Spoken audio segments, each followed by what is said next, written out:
Chapter 745. On the second day after they arrived in Hong Kong, Lu Chun and Chen Fei participated in the rehearsal for the 50th anniversary of Hong Kong's return to the motherland. Although this was their first rehearsal, it was a rehearsal with makeup on, so other than the fact that there was no real audience, everything else was basically no different from a formal performance. Hong Kong's Century Square was located in the central district of Hong Kong Island, adjacent to Hong Kong's high-speed railway station. It was backed by the famous Central Building and faced the Victoria Harbour. It covered an area of more than 200,000 square meters. It was built by the Hong Kong Special Administrative Region government to celebrate the 30th anniversary of Hong Kong's return to the motherland and welcome the arrival of the new century. Since the Century Square was built, the annual return celebration was held here. The activities included a parade of floats, a celebration party, and a fireworks show. The celebration was also broadcasted to the world. For more than 10 million people in Hong Kong, the Day of Return on November 29th was the second most important festival after the Spring Festival. The Special Administrative Region government even included the Day of Return as a legal holiday. Due to the Homecoming Day celebration being grand and spectacular every year, a large number of tourists from all over the world would pour into Xiangjiang to witness the grand occasion at this time every year. Under normal circumstances, the celebration party on the 29th night would have more than 100,000 audience. Coupled with the live broadcast, the influence was probably second only to the Spring Festival Gala of CCTV. When Lu Chun and Chen Fei arrived backstage, it was already very lively. The backstage area was divided into two large areas. One was for celebrities and the other was for ordinary actors and extras. The area was very large. The makeup table was neatly arranged. Many celebrities and actors were putting on makeup in front of the mirror. The passage in the middle was full of people, and there were photographers carrying cameras to shoot. Accompanying Lu Chun and Chen Fei were two assistants. Lu Chen's assistant was still Li Jin. After the successful screening of A Chinese Ghost Story, Lu Chen's studio in Hong Kong did not weaken or dissolve after his return to China. Instead, it further expanded its scale and strength. At present, Lu Chen's studio had more than 30 employees. At present, they were mainly responsible for Lu Chun and Chen Fei's career development, work recommendation, image marketing, and so on. In addition, they also excavated local talents to fill the headquarters of Chen Fei Media.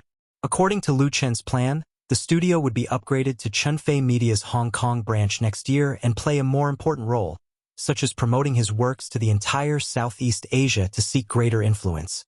In the future, whether it was music albums, movies, or TV series produced by Chen Fei Media, it would be released, screened, and broadcast in Hong Kong through Chen Fei Media. Not only Lu Chun and Chen Fei but also all signed artists of Chen Fei Media.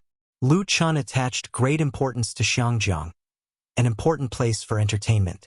He had his own contacts here. "Hello, Mr. Lu Chun." "Hello, Teacher Lu." When Lu Chun appeared in the backstage area, many star artists present greeted him warmly. Most of these stars are Hong Kong artists. Of course, those who are qualified to attend the return celebration party are not ordinary people. Among them, there is no lack of real big stars. Lu Chun knows all of them and can say their names, but there are very few who have a friendship with him. Regardless of whether he was familiar with them or not, he politely responded to them one by one, shaking hands and exchanging a few pleasantries, behaving very appropriately. In contrast, Chen Fei, who was always by Lu Chen's side, became his foil. Although many people took the initiative to greet him, he did not attract as much attention as Lu Chun. However, Chen Fei didn't feel neglected at all. Instead, he felt very proud of Lu Chun. In terms of popularity in Hong Kong, among the mainland stars and artists, Lu Chun deserved to be the first. In addition to the impact of the UD 725 flight incident not long ago, the most important thing was his career development in Hong Kong, relying on films and TV series such as A Chinese Ghost Story and Autumn in My Heart to achieve rapid accumulation. Moreover, he had also written The Love of a Lifetime, The Road Follows You, and other Cantonese works that were regarded as classics, injecting a strong vitality into Cantonese pop songs that had been declining in recent years. All of these contributed to Lu Chen's current status in Hong Kong's entertainment circle. Lu Chen, Fei Er. Soon, the two of them met a mutual friend, Xu Jing, Sister Jing. Chen Fei Er was surprised and hugged Xu Jing. Long time no see. Xu Jing was one of Chen Fei Er's few friends in Hong Kong. The two of them had known each other for many years and belonged to the kind of real good friends who hadn't seen each other for a few years. The last time they met was at the premiere of a Chinese ghost story, and more than half a year had passed in a flash. Xu Jing seemed to be in excellent condition. She was in high spirits and full of charm. She didn't look like a woman who was nearly 40 years old at all. Her smile gave people the feeling of a spring breeze. After being intimate with Chen Fei Er, she gave Lu Chen a friendly hug and asked with a smile, "Lu Chen, since you and Fei Er have come to Hong Kong this time, why don't you stay for a few more days? How about we go out to sea and play?" Lu Chen smiled bitterly and said, "I'm afraid I don't have time." He was too busy with work this year, and his schedule was already full. Not to mention staying for a few more days, he had to fly back to the capital the day after the celebration party. Xu Jing pulled Chen Fei Er and insisted, "Fei Er, help Sister Jing talk to your boyfriend. You have to give me a chance to thank him, right?" Chen Fei Er pursed his lips and smiled. "Sister Fei, then treat us to dinner tomorrow." The reason why Xu Jing wanted to thank Lu Chen was because her album Good Time, released at the beginning of the year, was a great success. Not only did it win double platinum sales, but it also won a number of music awards.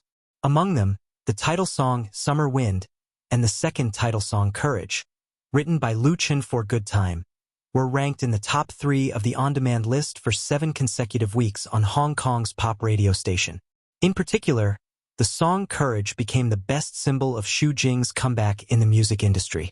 Today, Xu Jing, with the help of this popular album, returned to the ranks of Hong Kong's A-list female singers. All kinds of endorsements, commercial performances, and notices were soft, and she made a lot of money. Xu Jing, who had married into a wealthy family, was not short of money, but the feeling of returning to the peak of her career was undoubtedly the best for her, and it was also the reason why she was very grateful to Lu Chen. For Chen Fei Er's proposal, Lu Chen was very supportive. "Yes, let's have dinner together." Xu Jing sighed and said, "You too? Well, then it's settled. Let's have dinner together tomorrow night." As the three of them were talking, there was another commotion in the backstage area. Lu Gangxing and Shifang came. It was a gathering of stars. Chapter 746. The rehearsal for Hong Kong's return celebration party went smoothly. In such a grand ceremony, any star artist would go all out and do their best. No one dared to be perfunctory. Although it was just a rehearsal, their performance was no different from a formal performance. Time passed quickly, and it was one day closer to the day of return. On the third night after Lu Chen and Chen Fei Er flew to Hong Kong, they had a sumptuous dinner with Xu Jing. After dinner, they changed to tea and snacks, and the three sat and chatted. While chatting, Xu Jing suddenly asked, "When are you two going to get married?" Lu Chen and Chen Fei Er looked at each other and smiled. It seemed that they had been asked the same question many times this year. Everyone was very concerned about them. Lu Chen smiled and said, "If there are no accidents, I think it should be in the second half of next year." He and Chen Fei Er had been in a relationship for almost 3 years, and it was almost time to really settle their marriage. Although it was normal for star artists to get married late, most people in the circle did not get married until they were in their 30s or 40s. But Lu Chen felt that there was really no need for him and Chen Fei Er to have a long-distance love race. As a mature man, he had enough preparation to bear this responsibility. Other than that, nothing else was important at all. Therefore, he calmly answered Xu Jing's question, and what he said was the decision he had made after careful consideration. As the other party involved, Chen Fei Er was really a little surprised, because the two had originally discussed that in the next 2 years, they would focus on expanding their career, and the marriage could be put off for the time being. She did not expect that Lu Chen would give Xu Jing such a clear answer.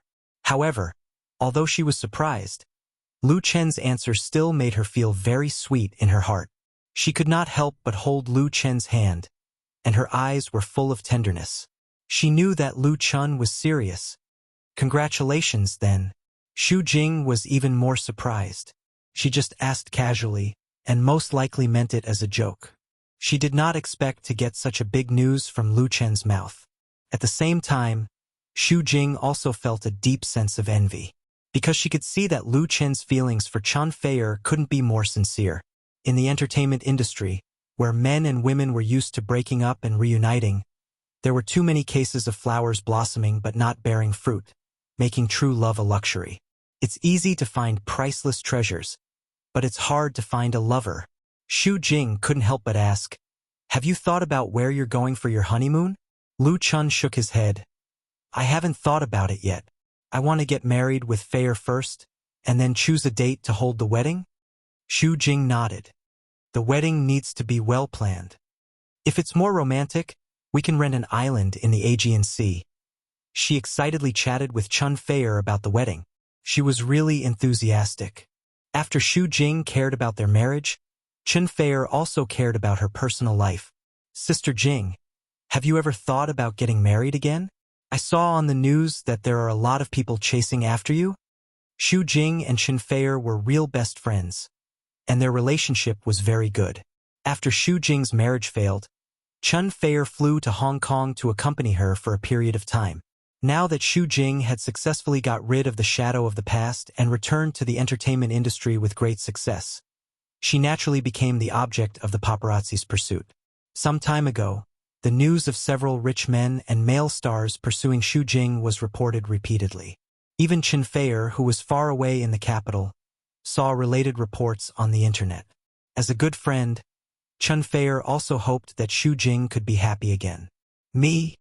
Xu Jing shook her head with a smile and said, "To be honest, I feel that living alone is the best. I don't plan to find someone to marry.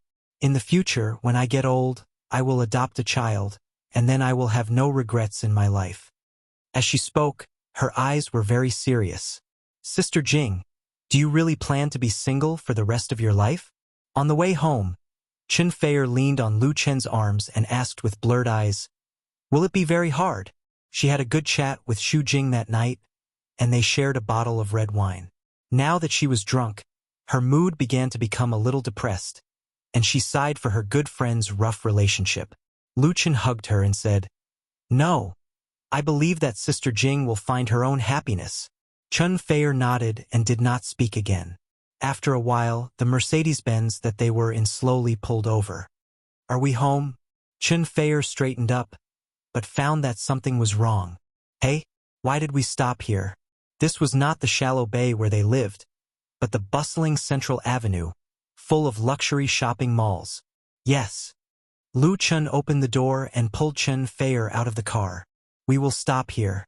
Chen Feier was pulled by Lu Chun in a daze. Soon they arrived at the door of a closed shop.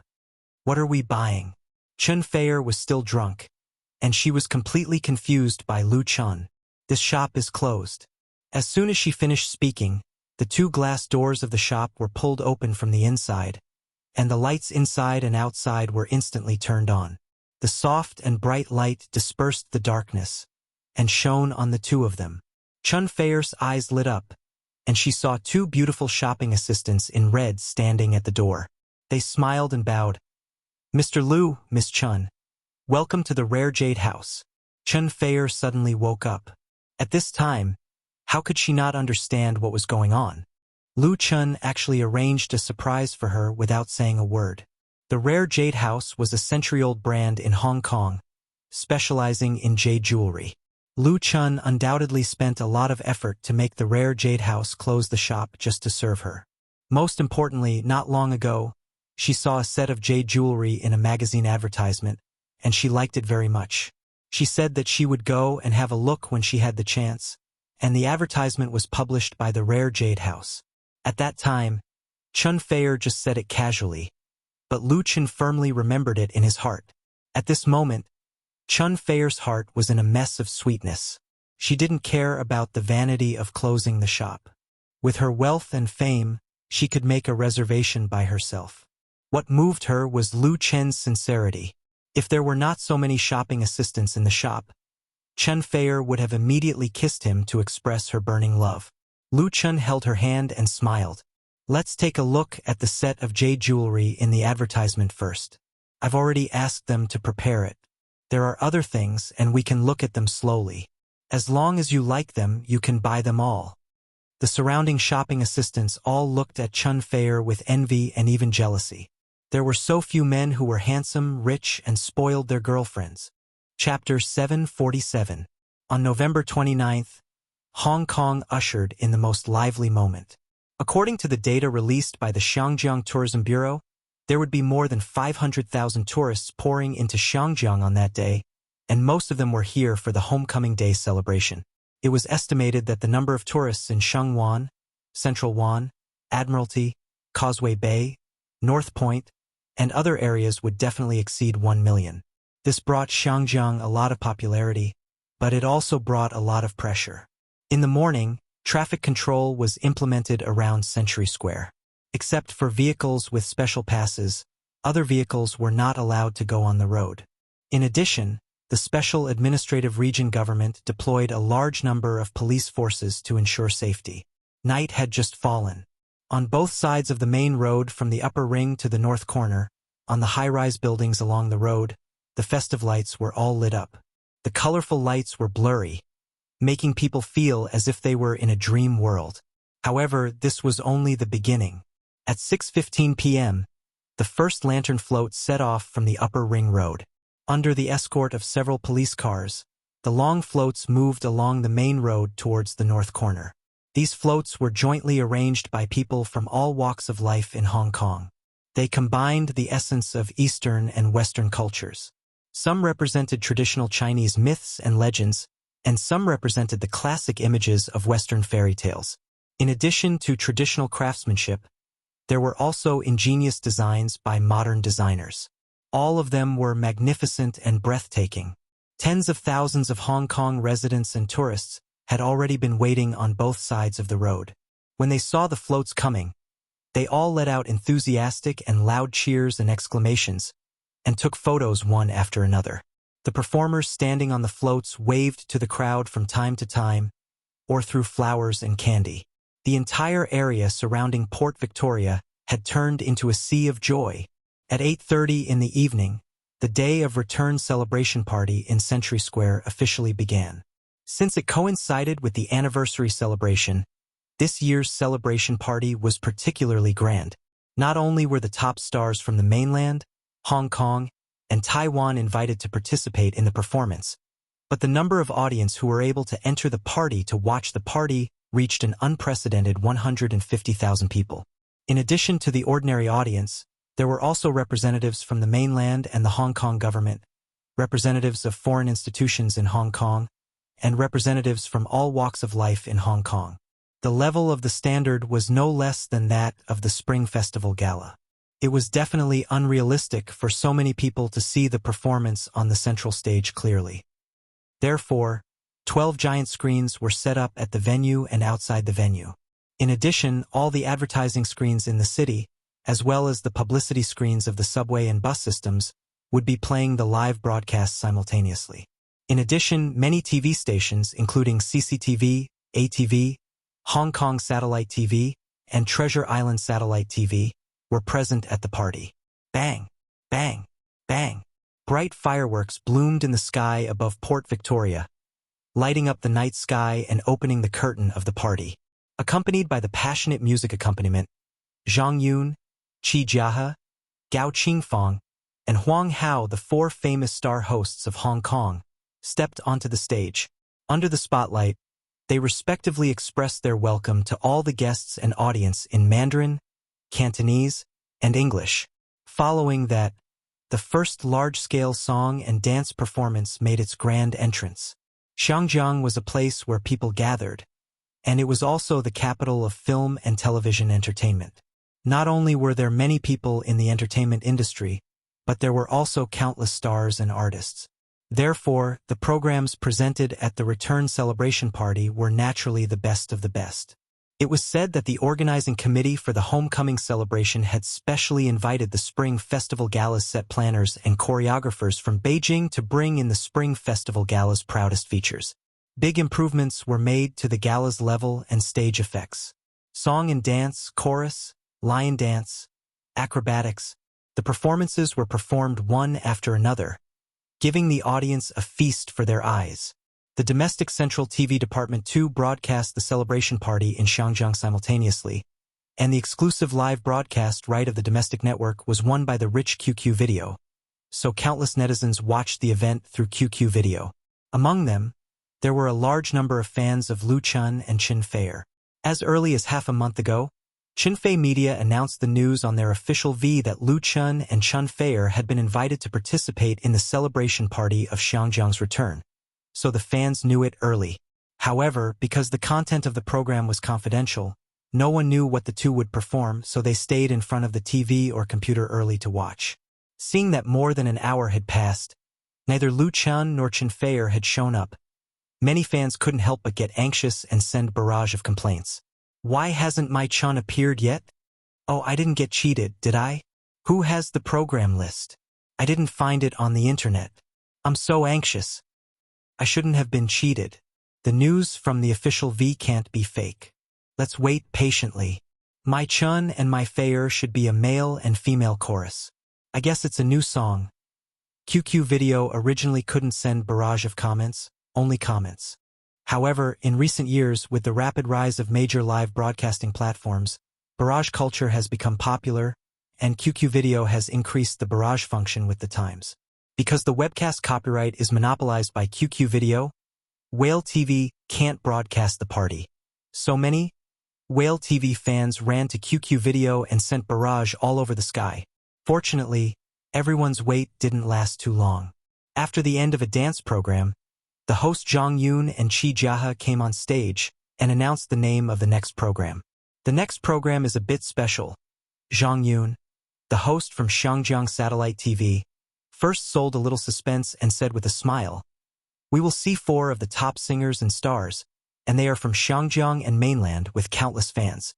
And they will sing the same song for us."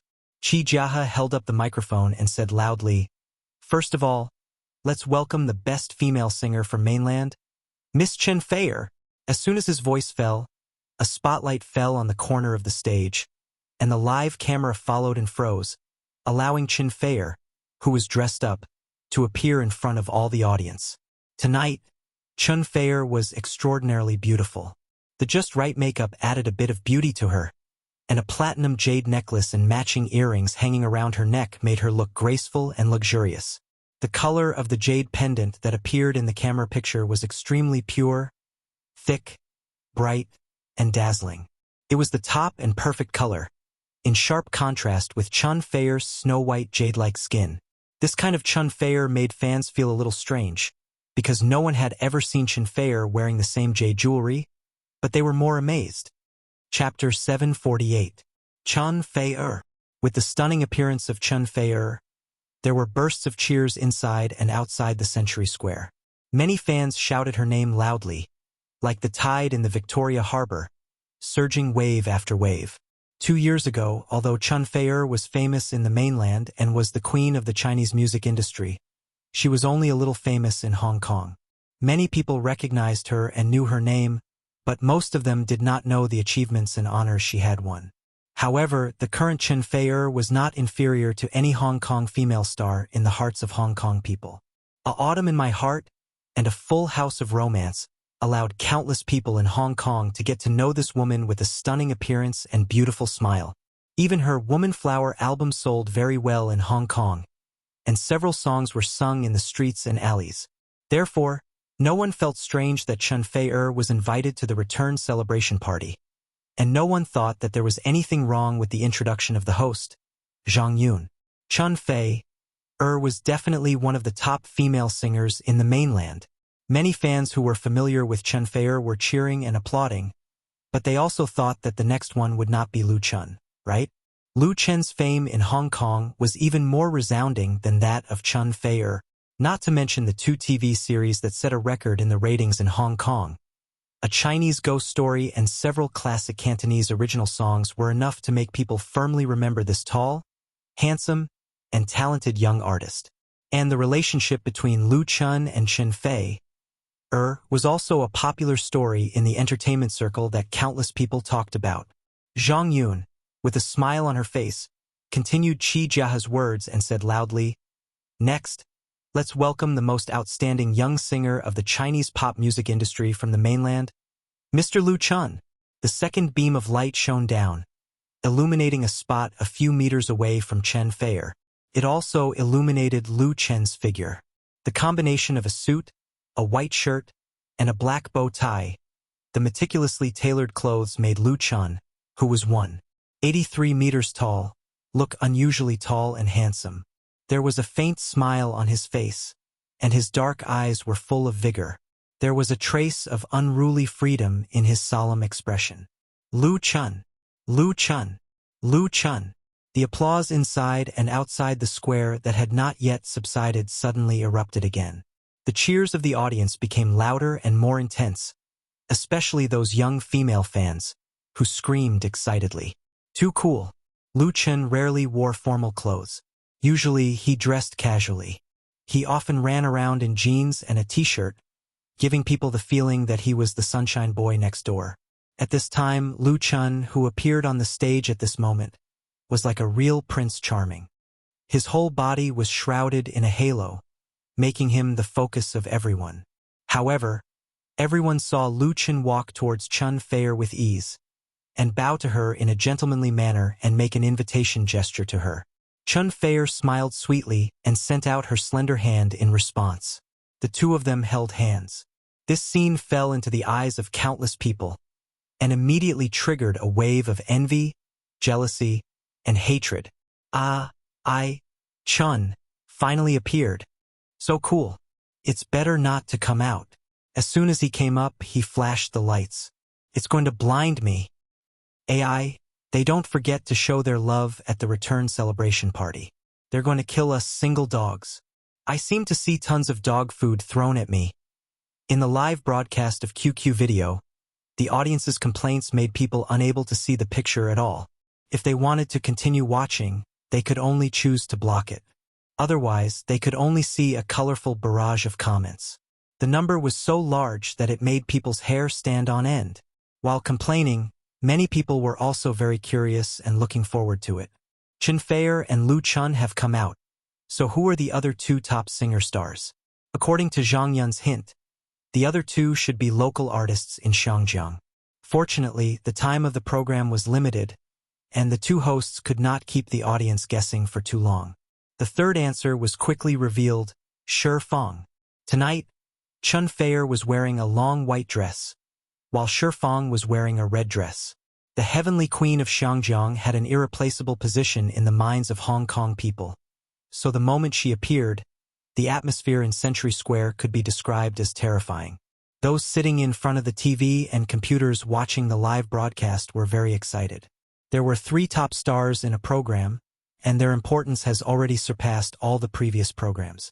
And the fourth, Lu Gangxing. When the figure of the heavenly queen of Shangjiang appeared on the stage and appeared on all the screens of the live broadcast party, people were so excited that they had nothing to say. They believed that this should be the biggest and most unexpected Easter egg in this grand party. Chen Fei, Lu Chun, Shi Fang and Lu Gangxing. 2 came from the mainland and 2 came from Shangjiang. They were all figures standing at the top of the industry. If the 4 of them formed a group, then who in the entire Chinese entertainment industry could match them? Absolutely no one. Shi Fang and Lu Gangxing looked at each other and smiled amidst the cheers of thousands of spectators, and held hands like Lu Chun and Chen Fei. But no one would misunderstand the relationship between the two, because everyone knew that Shi Fang and Lu Gangxing had been good friends for many years. The friendship story between the two was enough to make a long TV series. The 4 superstars stood together in the center of the stage, and the lights fell on them, as if they were angels who had descended to the world. Next, let's invite Chen Fei, Lu Chun, Shi Fang and Lu Gangxing to sing for us together. Zhang Yun and Qi Jiahe, the 2 hosts, said in the same excited tone, "The Pearl of the Orient." This program that people had been looking forward to was finally unveiled. Of course, they would sing the same song together, but everyone felt that the name of the song was both familiar and strange to them. The familiar thing was that Xiangjiang had always had the reputation of the Pearl of the Orient, especially since the 1980s and 1990s of the last century. The prosperity and beauty of Xiangjiang had attracted the attention from all over the world, making this nickname worthy of its name. As for the strange thing, it was because no one had heard of a song called The Pearl of the Orient. Maybe Xiangjiang was too special, and the title of the song, The Pearl of the Orient, was too big, so no songwriter dared to challenge it. Even if it had appeared, it had not spread at all. And the audience watching the screen saw the name of the songwriter in the subtitle at the first time. Lu Chen. Lu Chen again. It was Lu Chen again. It was really only Lu Chen.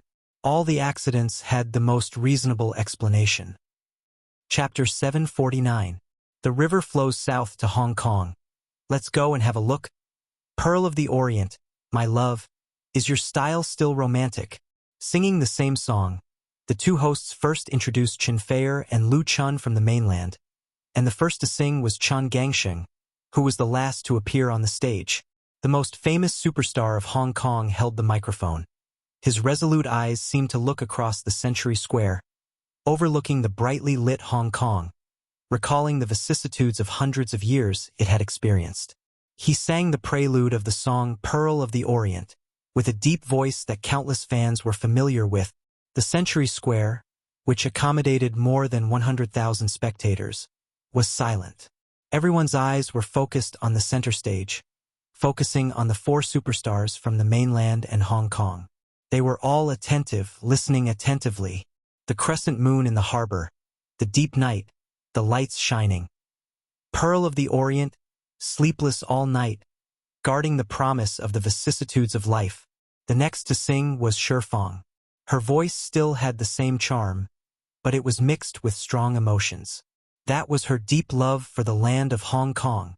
The performance of the two superstars and the Queen of Pearl of the Orient could be said to be impeccable, and the tacit cooperation between the two was even more impeccable, making this new and special work instantly have a powerful charm that touched people's hearts. Of course, a good song could make a singer, but only an outstanding singer could make a classic. At this moment, countless audiences believed that this song, Pearl of the Orient, would certainly become a classic.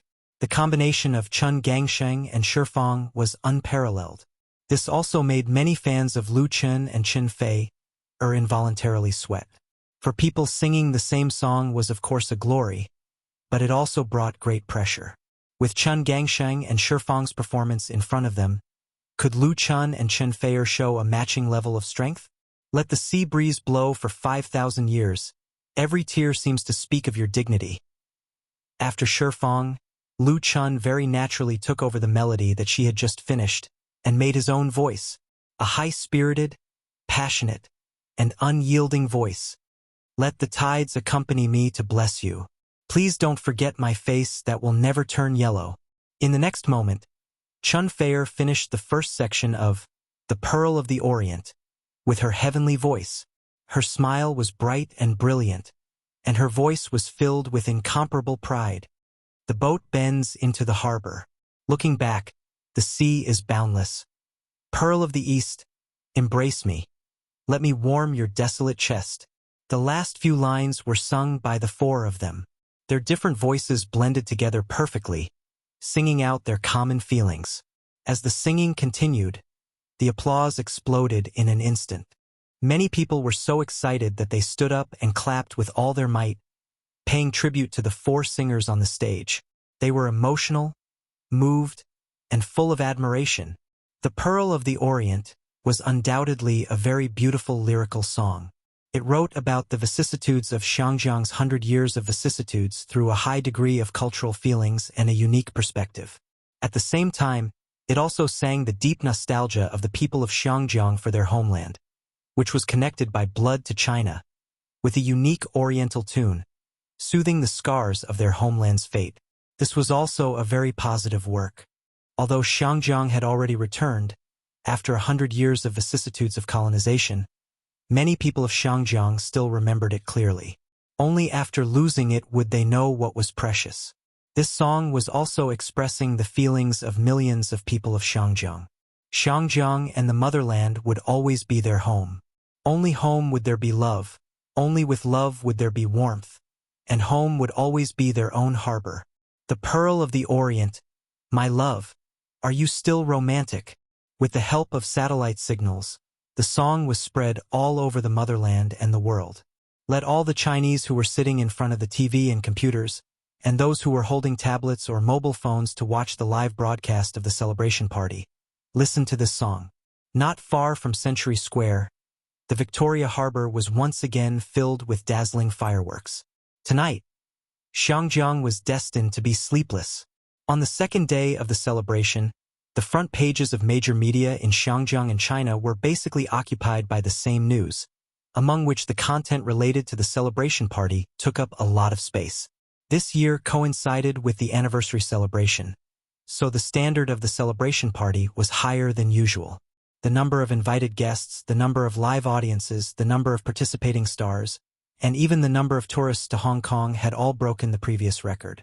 Grand, wonderful, perfect, successful. Many words of praise filled the pages of newspapers and websites. The praise from all walks of life undoubtedly drew a successful end to this grand celebration. But the most mentioned was still the 4 words, the Pearl of the Orient. These 4 words were originally a beautiful name for Xinjiang, but now it had another meaning. It was a song created by Lu Chun and sung by 4 superstars, Lu Gangsheng, Shifang, Lu Chun, and Chen Fei. Many people in the circle, including many professional music critics, highly praised the Pearl of the Orient, believing that this song created a new height for Lu Chun as a singer. Wang Ninghai, a professor at Xinjiang University and a famous music critic, wrote on his blog, "The Pearl of the Orient is a song that belongs to Xinjiang, and also a song that belongs to China. It sings the inseparable cultural home feelings of Xinjiang to the motherland, tells the destiny complex of homesickness of the Chinese people since ancient times, and deeply reveals the unique cultural nostalgia in Chinese civilization. It is a rare classic." As one of the singers, Lu Gangsheng was also full of praise for Lu Chun when interviewed by the media after the party. He thought that Lu Chun deserved the title of the most outstanding singer in Chinese pop music. And this song, The Pearl of the Orient, will also become the main work of his new album released early next year. Another singer, Shifang, also expressed the same view.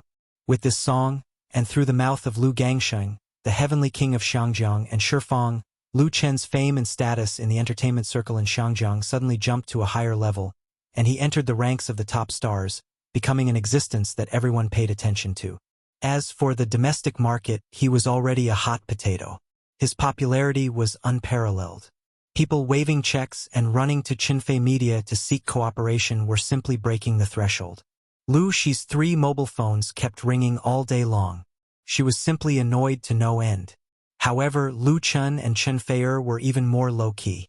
They declined many media interviews and quietly flew back to the capital the next day after the performance in Xinjiang. Note: lyrics/composer of The Pearl of the Orient, Luo Dayo. Chapter 750. It was already very late when he got home. "I'm so tired." Chen Fei threw her handbag casually, and then threw herself on the big sofa in the living room in an unladylike manner. She twisted her graceful body and made a satisfied moan that was easily misunderstood. "Well, home is the most comfortable." Of course it was comfortable. This custom-made sofa was made of very high-end fabrics and leather. The design was made by a famous designer. The biggest feature was that it was very comfortable whether sitting or lying down. Lu Chun put the suitcase aside and said with a smile, "Are you hungry? I'll cook 2 bowls of noodles." The two took the afternoon flight from Hong Kong back to the capital, but because the air route was too busy, there was a long traffic control, so they waited at the airport for a full 3 hours before boarding the plane. Then they arrived in the capital and happened to be in the evening rush hour. As a result, the road was blocked for more than 2 hours. After such a torment, Lu Chun was still fine, but Chen Fei was really physically and mentally exhausted. Lying on the sofa, she was too lazy to move. She groaned weakly. Headache. No appetite. Lu Chun was a little distressed. He walked over to sit on the sofa and let Chun Fei's head rest on his thigh. Then he gently massaged her temple and said softly, "Then I'll order some takeout. What do you want to eat?" Chun Fei groaned a few times and said angrily, "I don't want to eat anything, and I don't want to work anymore." Okay. Lu Chun said with a smile. "It's up to you. I'll accompany you to rest at home these days. Other things will be put aside first." In fact, Lu Chun was very clear that his girlfriend was just a little angry occasionally. In fact, her career ambition was stronger than his. Once she was engaged in work, she often forgot to eat and sleep, and worked harder than anyone else. From an unknown newcomer to today's superstar, Chun Fei relied not only on luck, but more importantly, her efforts and persistence. No one's success was casual, and Chun Fei was no exception. If she really had to give up all her work and retire from the entertainment industry to enjoy her life, she would not be willing. Hearing Lu Chen's words, Chun Fei couldn't help but giggle. She stretched out her arms and hugged Lu Chen's neck. Her eyes were filled with tenderness as she asked, "Tell me the truth. Have you ever been annoyed when I'm being unreasonable?" Lu Chun replied without hesitation, "Never." It wasn't easy for two people to fall in love, and it was even more difficult to get along. Especially in the entertainment industry, there were too many temptations and fetters. As a celebrity couple, it was impossible for them to always be harmonious. If love was to last forever, mutual understanding and respect were very important. Chun Fei's personality was naturally very good, but sometimes she would lose her temper and even cause trouble for Lu Chun, getting a little jealous. If Lu Chun was still the Lu Chun from 3 years ago and had not experienced that strange dream, perhaps he would have broken up with Chun Fei under heavy pressure. However, the 3 lives in the dream had given him maturity and experience that far exceeded that of ordinary people. It had also created a broad mind and a forgiving heart. Therefore, although Chun Fei was older than Lu Chun, in the relationship between the two, Lu Chen's tolerance and generosity were the most important weights to maintain the relationship between the two. "I don't believe it." Chun Fei said that she didn't believe it, but her eyes were smiling, and she was very happy. Her eyes were even more gentle and charming. Lu Chun couldn't resist the temptation and immediately lowered his head to kiss her fragrant lips. Chun Fei passionately catered to him, and her fingers inserted into Lu Chen's hair. Her starry eyes were half closed, and her breathing was rapid. She had already been connected with the earth fire by the heavenly thunder. Ding-ling-ling, just when the two of them couldn't stop, Lu Chun had just taken it off and thrown it into the pocket of his clothes. The ringtone of his mobile phone suddenly rang, startling both of them. "Damn!" Lu Chun scolded very unhappily, and simply ignored it and continued to be intimate with Chun Fei. This mobile phone was a private phone, and it was set to only be dialed by relatives and friends on the address book. Strangers definitely couldn't call in, so unless something big happened, it would not be continuously harassed. As a result, the mobile phone really rang non-stop. Chun Fei couldn't stand it first, and smiled and pushed him away. "Answer the phone, in case there's something important." Lu Chun shook his head speechlessly, propped up his body to sit up, and took his clothes. He took out his mobile phone and found that it was Li Mushi who called. Lu Chun was immediately relieved, and couldn't help complaining when he picked up the phone. "Sister Mushi, it's morning on your side, and it's late at night here. What happened?" "It's winter time in the United States, and there is a 13-hour time difference between New York and Beijing, so it's late at night here, and it's still morning there, just reversed." "Did I disturb you and Chun Fei?" Li Mushi said with a smile on the phone. "If that's the case, it doesn't matter if I call later." Lu Chun couldn't help looking at the phone in his hand, suspecting that Li Mushi had mastered some kind of powerful hacking method to be able to know his every move from thousands of miles away in New York. His guess was too accurate, wasn't it? He said with a wry smile, "Sister Mushi, don't joke with me?" Li Mushi said with a smile, "That's not a joke. I just called to ask, as a newly born billionaire, what do you think?" A newly born billionaire? Lu Chun was stunned and didn't understand what Li Mushi was talking about, but he quickly came to his senses. The crowdfunding website is officially listed on NASDAQ. Li Mushi sighed and said, "Young Master Lu, I really admire you. You don't care about such a big thing." Lu Chen smiled. The listing of the crowdfunding website on NASDAQ in the United States can be described as twists and turns. In order to ensure the success of the listing, Li Mushi went to New York for half a year, during which she experienced many negotiations. Nowadays, the domestic internet market has been cleanly divided by the giants. If the new generation of internet companies has enough strength and fighting power, it is very difficult for them to enter the US stock market through venture capital to make money only by relying on one or two creative products. American capitalists are not fools, so even if the crowdfunding website has an innovative model and good profitability, it has gone through many twists and turns and paid a lot of price, and finally completed the most important process. As the founder of the crowdfunding website, Li Mushi originally invited Lu Chen to the NASDAQ Live Exchange site to participate in the opening ceremony of the crowdfunding website. It's just that because Lu Chen needs to attend the Hong Kong Homecoming Day celebration party, he was unable to do so, but Li Mushi also called Lu Chen at the first time. Share this joy together. Chapter 751. On December 1st, Lu Chen, who was still asleep, received a call from Li Mushi again. Crowdfunding was officially listed on NASDAQ at 9:30 a.m. Eastern Standard Time on the 30th. The opening price was US $23.50, and it continued to rise. By the time the market closed at 4 p.m., the share price had risen to US $45.76, up nearly 200%. The market value of crowdfunding has also reached US $3.9 billion. Although it has not created a market legend, and the 200% first-day increase is not among the top 10 internet companies listed on NASDAQ, compared with the past 5 years, the results of crowdfunding are undoubtedly very proud. The success of crowdfunding's IPO on NASDAQ has created many billionaires at the same time. Leaving aside Li Mushi, who holds the most shares, Lu Chen's net worth has soared by nearly US $400 million overnight, because he holds 10% of the founder's shares of crowdfunding. This is just the beginning.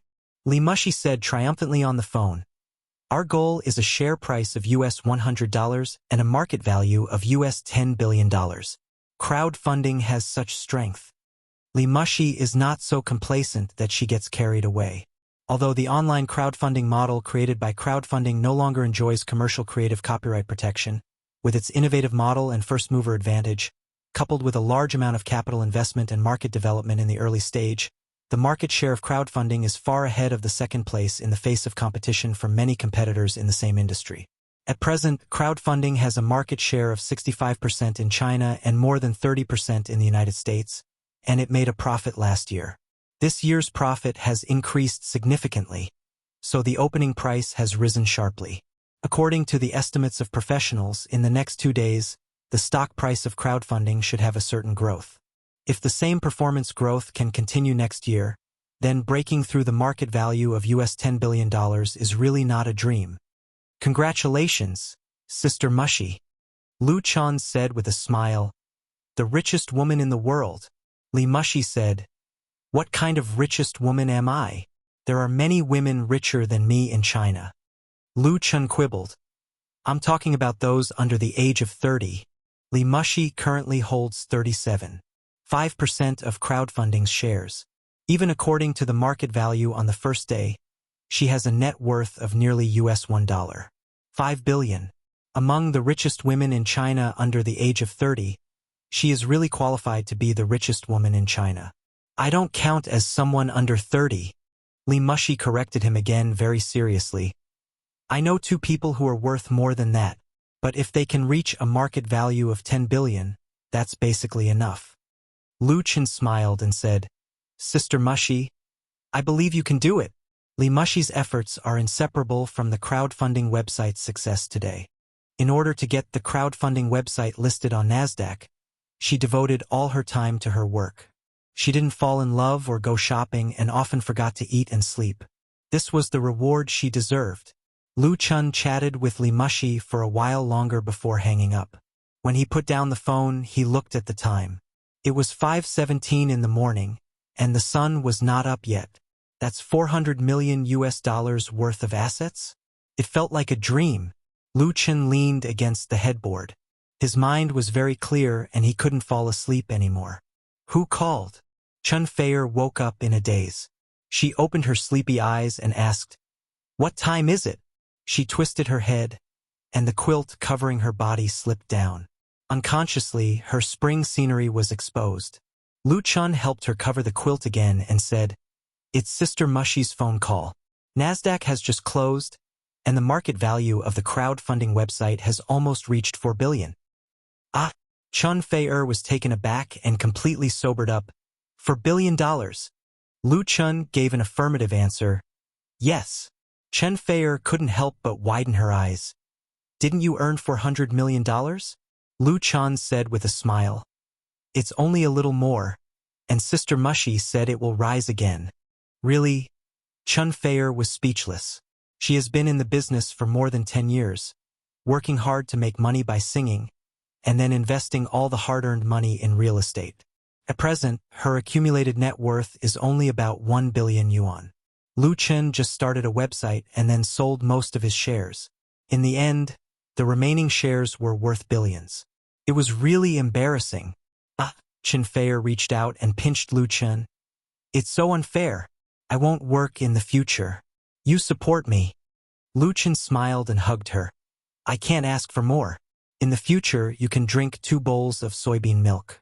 1 bowl of sweet soybean milk, 1 bowl of savory soybean milk, and you can eat as many as you want. How about it?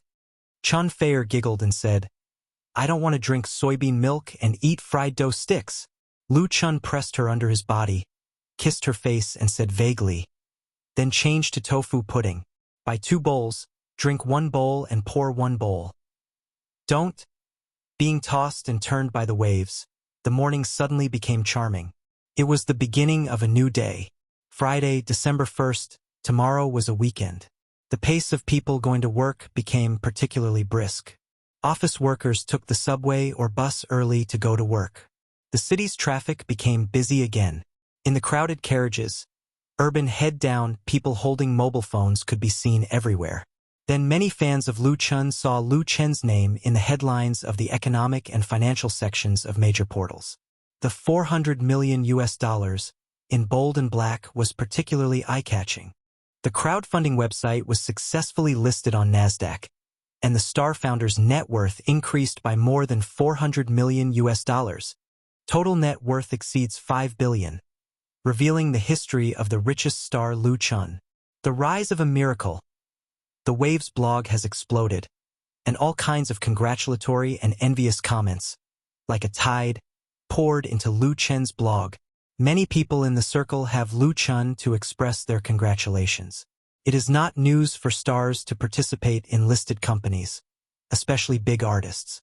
They are ashamed to show their faces without the shareholder identity of several companies under their names. There are many of them who have increased their wealth by participating in the listing of companies. But Lu Chen's situation is different from those of his peers. First of all, he is the founder of the crowdfunding website which was established by him. Second, the crowdfunding website is not listed in China or Hong Kong, but on Nasdaq, which is the most difficult. That is to say, what Lu Chen earns is the money of American shareholders.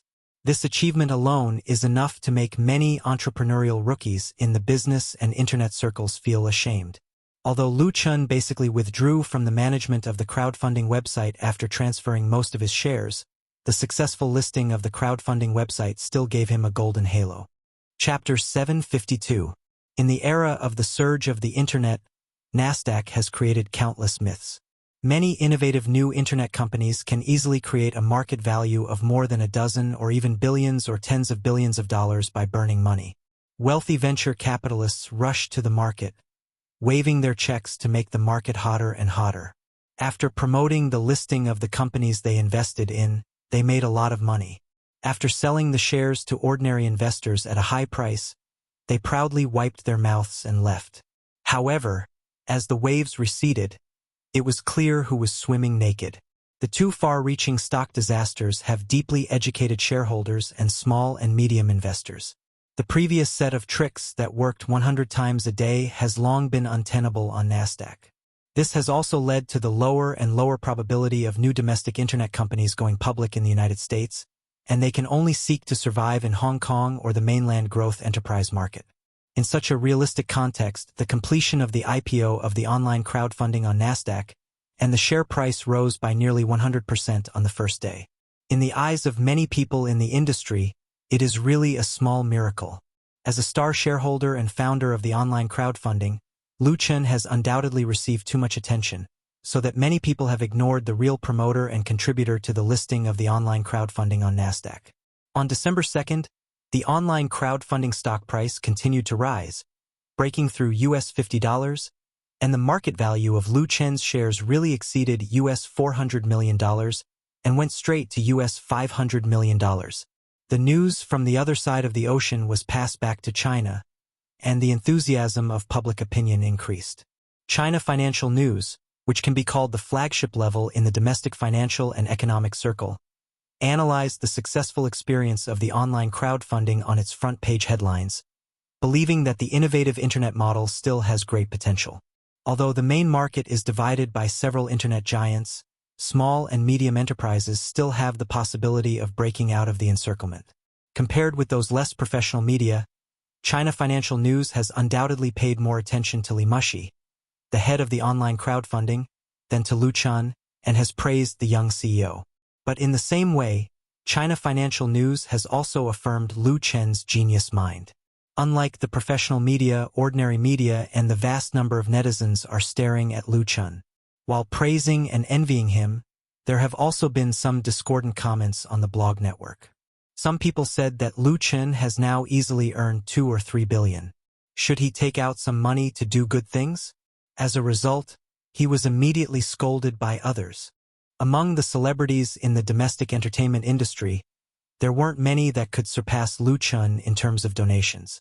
The Chun Fei Charity Fund, founded by Lu Chen and Chun Fei, had been established for almost 2 years. The fund's assets had increased from the original tens of millions to the current 300 million, 70% of which came from Lu Chen's personal donation, 20% from Chun Fei and the remaining 10% from their friends in the circle. In other words, although Chun Fei Charity Fund was a public charity fund, it had never solicited donations from the public. Most of the money came from Lu Chen's own pocket. Most importantly, Lu Chen had only made his debut 3 years ago. He had taken out so much money, all of which was earned through his own hard work. In terms of his attitude towards charity, who could compare? Now, some people actually think that Lu Chen should take out more money. It's ridiculous.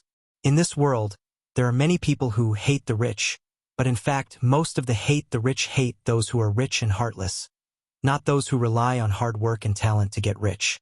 Therefore, this kind of provocation, which is obviously malicious, has no market on the internet. Even if there are some water armies jumping up and down, they were quickly scolded away by the saliva of Lu Chen's fans. Some people also expressed regret, because the crowdfunding website was founded by Lu Chen. Now that it is listed on Nasdaq, he only holds 10% of the shares, a bit of a feeling of making wedding clothes for others. This kind of statement has a bit of a market among the netizens who pay attention to this matter, including Lu Chen's fans. Think about it. If Lu Chen hadn't sold so many shares and now held 50%, it would be more than 10 billion. He suffered a loss, he suffered a big loss. But people who really understand the creation, development, and listing process of the crowdfunding website, as well as many people in the industry, scoff at this completely amateur statement. In the development of the internet, it is normal for the shares held by the founders to be diluted continuously, and it is also an essential process on the road to listing. If Lu Chen really holds 50% or more of the crowdfunding shares, then it would be impossible for the crowdfunding website to have a successful IPO.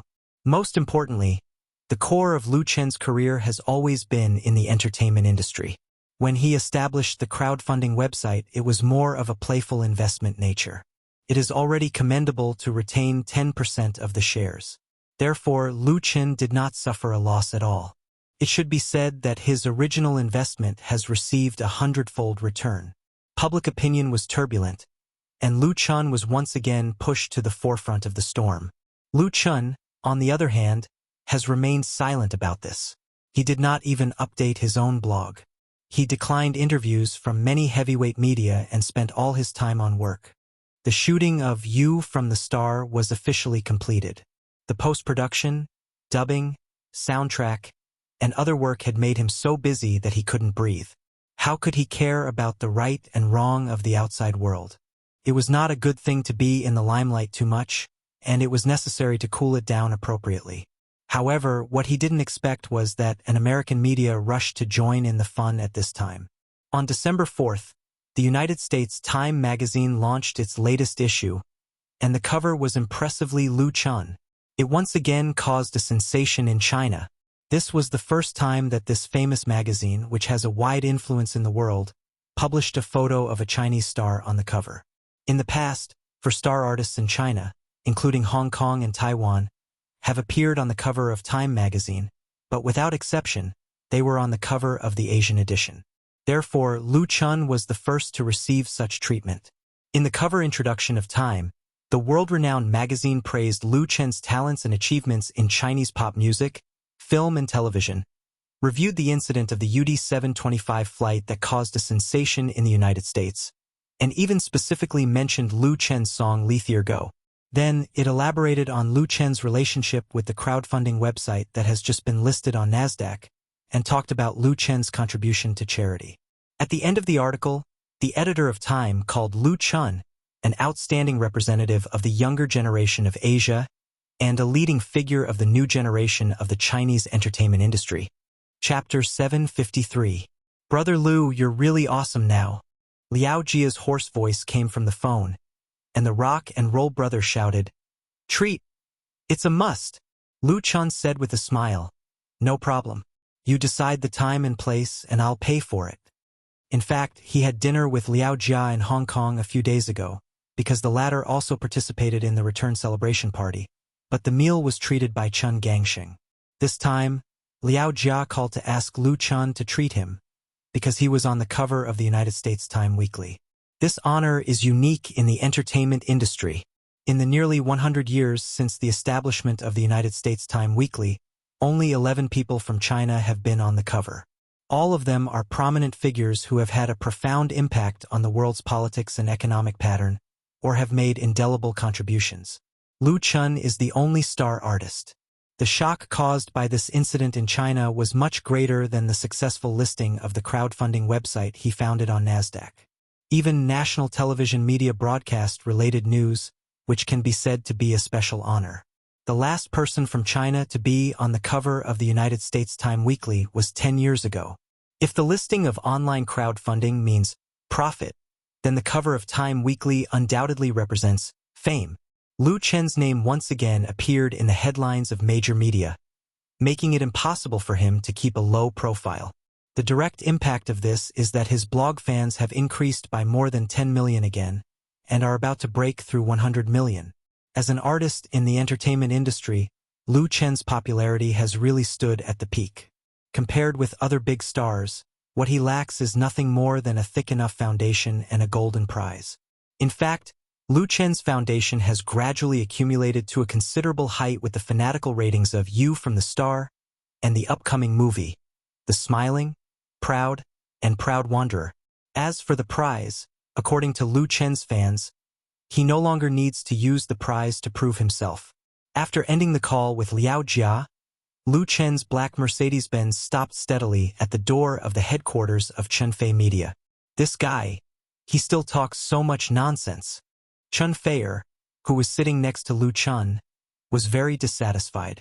He warned Lu Chun, "You can treat Liao Jia to a meal, but don't compete with a drunkard like him. Otherwise, I won't agree." Chunfeier had known Liao Jia for many years, but he had never had a good impression of him. He believed that Liao Jia had given up on himself. Although she would not stop Lu Chun from dating Liao Jia, she was wary of the latter's influence on Lu Chun. Of course, Liao Jia wasn't a bad person. He was straightforward, big and carefree. He had a strong Jianghu vibe, so he was very popular in the circle. But because of this, he had a great influence on his friends. Moreover, he was a playful person and often caused trouble. He had even been in and out of the police station several times. The entertainment industry was a big dive at. No matter how pure and flawless a person was immersed in it, it was inevitable that he would be stained with color. Only a few people who were truly determined could maintain their original hearts. Chun Fei believed in Lu Chun, but not Liao Jia, especially now that Lu Chun was so popular that he must be watched by countless eyes. If the paparazzi secretly took a photo of him drunk and making a fool of himself, it would really be a big joke. Lu Chun put away his hot phone, nodded and said, "I know what to do." He knew what Chun Fei was worried about, so he didn't object to her advice. Although the outside media was flattering him, Lu Chun didn't get carried away. Instead, he was very calm. "Good boy." Seeing that Lu Chun listened to her words, Chun Fei smiled sweetly and kissed him on the cheek. Lu Chun couldn't help laughing and reached out to open the car door. It had been 5 days since he came back from Hong Kong. This was the first time that Lu Chun had returned to the company's headquarters. After returning to Beijing, he spent most of his time in the film and television city. The two got out of the car together and walked into the company's gate hand in hand. As soon as he stepped into the hall on the ground floor, Lu Chun felt that the atmosphere of the scene was very wrong. Not only was it clean, but there were also all kinds of beautiful potted flowers. A long rope was pulled up from the ceiling, and there were countless colorful flowers tied to it. The employees of Chun Fei Media seemed to have all gathered in the hall. They lined up in a neat line, and the stairs leading to the upper floor were also full of people. The blooming smiles were more beautiful than flowers, and she stood in the middle of the hall in front of all the employees. Seeing such a scene, Lu Chun and Chun Fei couldn't help but look at each other.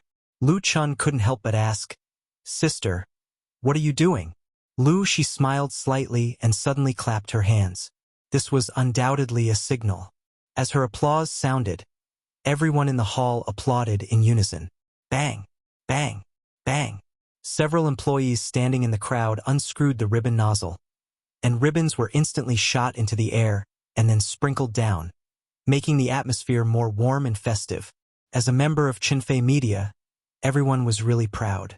Although the company had only been established for a year or two, the vitality it showed gave them the motivation to work hard. Most importantly, as the soul of the company, Lu Chun brought everyone surprises again and again. They increasingly felt that choosing to join Chun Fei Media was the right choice. In the applause, the sister took 2 steps forward and opened her arms to give Lu Chun a big hug. "Congratulations." Lu Chun completely understood and smiled. Thank you everyone." The applause became more orderly and louder. Many people were so excited that their faces turned red and they clapped desperately.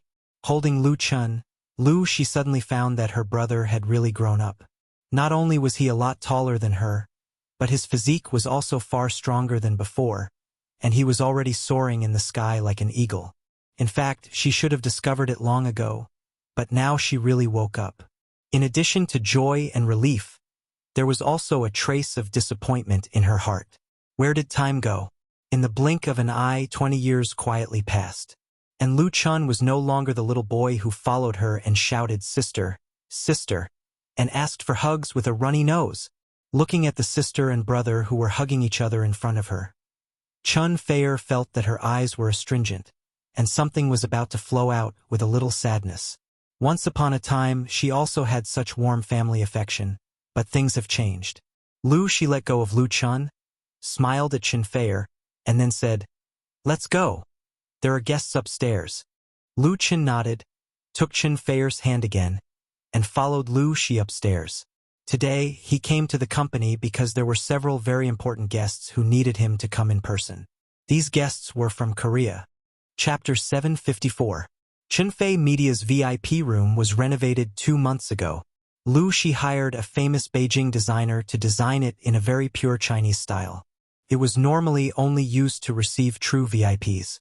The few guests sitting across from Lu Chun and Chun Fei were undoubtedly VIPs, especially the young man in his 20s in the middle. His identity was extraordinary. Yu Sunghian, the third heir of the Beijing Financial Group and the chairman of the Beijing Financial Group. The Beijing Financial Group was one of the 5 largest financial groups in Korea. Although it wasn't as powerful as the famous Samsung Financial Group, it still had a lot of assets and a lot of investments in the country. The The Daejing Financial Group was an important part of the Daejing Financial Group. The 28-year-old Yu Sung-hyun was able to become the chairman of the Daejing Financial Group not only because of his identity as the third prince of the Daejing Financial Group, but also because of his outstanding talent. He had studied in the United States and had 2 master's degrees. After returning to China, he was appointed to take over the Daejing Financial Group, which was in danger due to the insider door incident. It only took him 2 years to restore the reputation of the Daejing Financial Group and re-solidify the Daejing Financial Group's position in the industry. Plus, Yu Sung-hyun was young and handsome. So many Koreans, especially Korean girls, viewed him as an idol. Lu Chun had seen news about Yu Sung-hyun on the internet. He didn't think that the third prince of the Daejing Financial Group would personally come to Beijing to find him. He couldn't help but sigh at the magic of love. Lu Chen's gaze couldn't help but fall on the woman sitting to the left of Yu Sung-hyun. Song Jiajin, 25 years old, was the host of the KBS television station's New Star show. This Korean female host wasn't very beautiful. She had an oval face and willow eyebrows. Her eyes were quite big, and her short hair made her look pure and refreshing. It was very different from the standard plastic surgery face in Korea's entertainment industry. Her voice was very pleasant to hear, and she could speak fluent Chinese. Song Jiajin was Yu Sung-hyun's lover. However, Song Jiajin's family background was ordinary, so it was completely different from Yu Sung-hyun. It was said that Yu Sung-hyun took the initiative to pursue Song Jiajin. With Lu Chengxian's family background, character, and appearance, there were plenty of girls who were more beautiful and outstanding than Song Jiajin who pursued him. However, he fell in love with Song Jiajin at first sight. It was said that he had pursued her for several years and had just established their relationship not long ago. Therefore, in Korea, the evaluation of their relationship was Cinderella's love. Mr. Lu Chen, Jiajin and I are both your fans, Lu Chengxian slowly said in choppy Chinese. She really hopes, to invite you to participate in new celebrity show. Please consider it. Just now, both sides had been formally introduced. On Lu Chen's side were him, Chun Fei-er, and Lu Shi. On Lu Chengxian's side, there were also 3 people. In addition to Song Jiajin, there was also an assistant. Lu Chengxian's arrival was very low-key and sudden. It was a completely private meeting. The Dying Consortium's third prince's Chinese wasn't fluent. It was obviously a little difficult for him to express the complete meaning, but his words were full of sincerity. In fact, when he received a call from Lu Shi yesterday, Lu Chen knew the purpose of these two's visit. As early as 2 weeks ago, Korea's KBS TV station contacted Shinfei Media and invited Lu Chen to participate in the new celebrity show, but Lu Chen declined. Because of this, Lu Chen understood some of the story behind this invitation. Originally, Lu Chen thought that this matter would be over if he refused. He didn't expect that Lu Chengxian would actually bring Song Jiajin to invite him, which really surprised him. Lu Chen couldn't help but say, "Mr. Lu Chengxian, you are really..." He paused and didn't know what to say. Was he saying that Lu Chengxian was too exaggerated? Or was he too stubborn? With the Daejing Financial Group's influence in KBS, it would be a piece of cake for Lu Chengxian to invite any Korean celebrity. There was no need for him to personally make an appearance. As long as KBS sent a word over which Korean celebrity would dare to reject. Of course, Lu Chen could ignore KBS, but with Lu Chengxian's status, he had his own dignity and face. Logically speaking, after being rejected once, even if it was indirectly, he shouldn't have taken the initiative to come to him again. After all, this wasn't a matter of life and death for the Dying Consortium. It could be said that if the Korean media found out about what Lu Chengxian was doing now and reported it, it would be very embarrassing for both him and the Dying Consortium. The pride of the Koreans is very strong. Lu Chengxian clearly knew what Lu Chen wanted to express. He smiled and held Song Jiajin's hand. His eyes were full of gentleness as he looked at her. "Mr. Lu Chen," he asked Lu Chen, "if you were me and Jiajin was Miss Chun Fei-er, I think you would understand." Song Jiajin's face suddenly turned red, which made her look even more charming. Lu Chen was stunned for a moment and couldn't help but laugh. Because of love. If he was Lu Chengxian, Would he be willing to put down his pride and ask someone to come to his door for the sake of the person he loved? Lu Chen's answer is that there is no need to think too much.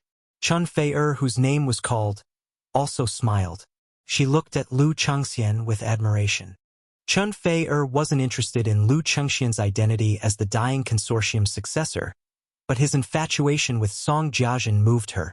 She couldn't help but have a good impression of him. Chun Fei-er lightly kicked Lu Chen's leg. Lu Chen didn't know whether to laugh or cry. Okay, Mr. Lu Changxian, you've convinced me. I think I should be able to free up my schedule next month to participate in Song Jiajin's show. Lu Changxian immediately revealed a look of surprise. He stood up excitedly and bowed to Lu Chen. Thank you. Lu Chen quickly stood up and bowed back. You're too kind. He extended his hand to Lu Changxian. Lu Changxian shook hands with him and the two looked at each other and smiled. Chun Fei-er suddenly said, Miss Jiajin, are you willing to add me? Huh? Song Jiajin exclaimed softly. She seemed to be in disbelief. Really? When she got an affirmative answer from Chun Fei-er, she immediately cheered like a little girl. That's great. In South Korea today, the most influential Chinese celebrity was undoubtedly Lu Chun, followed by Chun Fei-er, one, Autumn in My Heart, one, Full House of Romance, and the other You from the Star, which was currently sweeping the South Korean screen. The popularity of the two had even surpassed most of the A-list celebrities in South Korea. Being able to invite Lu Chun was already a victory. Inviting Chun Fei-er at the same time was simply a guarantee of ratings. Most importantly, Song Jiajin was not only a fan of Lu Chun, but also a fan of Chun Fei-er. For her, there was nothing happier than this. Chapter 755. With a brisk pace, Tong Xinyao walked into the headquarters of Chunfei Media like the wind. The front desk lady immediately showed a big smile and greeted enthusiastically, Miss Tong, good morning. After a pause, she added, I wish the album a hit. Thank you. Tong Xinyao returned a kind smile to the other party and kept walking to the stairs. Good morning, Miss Tong. Hello, Miss Tong. Xinyao, I wish your album a hit. Along the way, the company's employees and managers all greeted Tong Xinyao with a smile and sent sincere blessings. Tong Xinyao was one of the few signed artists under Chunfei Media, and she was the youngest and most beautiful. She had a good personality, so no one in the company didn't like her. Most importantly, as a newcomer promoted by Chunfei Media, she was supported by two top stars, Lu Chun and Chun Fei-er. Everyone in and out of the circle had to look up to her. Her future as a star could be said to be broad. Tong Xinyao responded all the way, and her face was sore from smiling. Until she entered the studio, she breathed a big sigh of relief. Sitting in the chair, she touched her chest, and her heart was pounding. Today, Tong Xinyao's mood was more excited than she looked on the surface, and she was worried about gains and losses. Because today was the day when her debut album, Original Dream, was officially released on the market. As a newcomer who had just stepped into the pop music world, her mood was completely understandable. Xinyao, a woman in her 30s, followed Tong Xinyao and came into the room. This 20-square-meter room was specially assigned to Tong Xinyao by the company for both work and rest. Although the area was not large, it was equipped with a desk, computer, sofa, TV, and so on. The decoration was also quite elegant. As a newcomer, such treatment was enough to make Tong Xinyao's peers envious and jealous. The shrewd woman wearing a beige dress uniform, glasses, and a shrewd face was Tong Xinyao's assistant, Min Li. She closed the door and said, Why did you run so fast? Couldn't catch up with you. If you accidentally fell and hurt your face, how could you go out for publicity? She had a look of exasperation. Tong Xinyao stuck out her tongue and said, Sister Li, I know I was wrong. Min Li shook her head helplessly. She had entered the entertainment industry at the age of 20 and had been in the industry for 15 years. She had worked with 5 or 6 artists, both newcomers and stars. There were even more temporary replacements. However, it was the first time for Min Li to take care of such a pure and innocent girl like Tong Xinyao. Chunfei Media had been active since this year. Not only had they signed a few newcomers and a band, but they had also been recruiting to expand their strength. Min Lee was one of the agents who joined Chinfei Media through a headhunting company. What attracted Min Lee was, of course, the two founders of Chinfei Media. As someone in the industry, she knew how powerful Lu Chen was, so she gave up another job with a higher salary without hesitation and chose this new company that had been established for less than a year. For Min Lee, the most ideal position was to be an assistant to either Lu Chun or Chun Fei. She had the qualifications, but unexpectedly, the company arranged for her to be with Tong Xinyao. To be honest, it was impossible for Min Lee not to have any thoughts at that time. She had originally come for the two big names, but in the end, she had to take care of a newcomer. Not only was it tiring, but she also did not have the glory of following a big name. Tong Xinyao was indeed a newcomer. She had made her debut halfway through. Before joining China's Voice, she had not gone through any professional training, and she was not the champion of China's Voice. Tong Xinyao was able to sign with Chinfei Media mainly because of the conflict between the champion, Anxin, and Chinfei Media. She only got the contract because of luck. Although Lu Chun had the reputation of gold touch and star-making machine in the industry, it was hard to say how much effort he would put into promoting Tong Xinyao. Not everyone in the industry was optimistic about him. In addition, from the perspective of artist training, compared to the endless number of newcomers in the entertainment industry, Tong Xinyao lacked personality highlights and recognition, which made it difficult to promote her. It was still unknown whether Chinfei Media was willing to put in a lot of effort on Tong Xinyao. In the industry, there were many artists who were promoted by the company but were still not famous. Most of them had the same problem as Tong Xinyao. Most importantly, Chinfei Media was a company that closely revolved around the two big names, Lu Chun and Chun Fei. Last month, at a gathering of friends in the industry, Min Lee was ridiculed by someone in the industry whom she had known for many years. Min Lee, had been in the industry for so many years, why was she regressing? Min Lee knew very well that the other party was probably jealous. Although Chinfei Media was not big, its strength was top-notch. With two pillars supporting it, its future was limitless. However, the other party's ridicule was not completely unreasonable. It more or less poked at her weak spot. Therefore, Min Lee held back in her heart and spared no effort to teach Tong Xinyao. Sometimes it was even to the extent of being strict. However, after getting along for a period of time, Min Lee began to really like this beautiful, well-behaved, and sensible girl. She also understood the company's intention of arranging herself to Tong Xinyao. It was to use her strength and experience to shelter this delicate flower from the wind and rain. Sister Lee? Sister Lee? Seeing Min Lee's distracted look, Tong Xinyao became more and more uneasy. She asked cautiously, "Are you okay?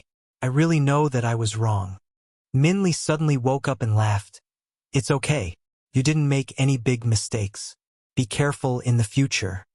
She looked at the beautiful girl in front of her and secretly envied the other's good luck.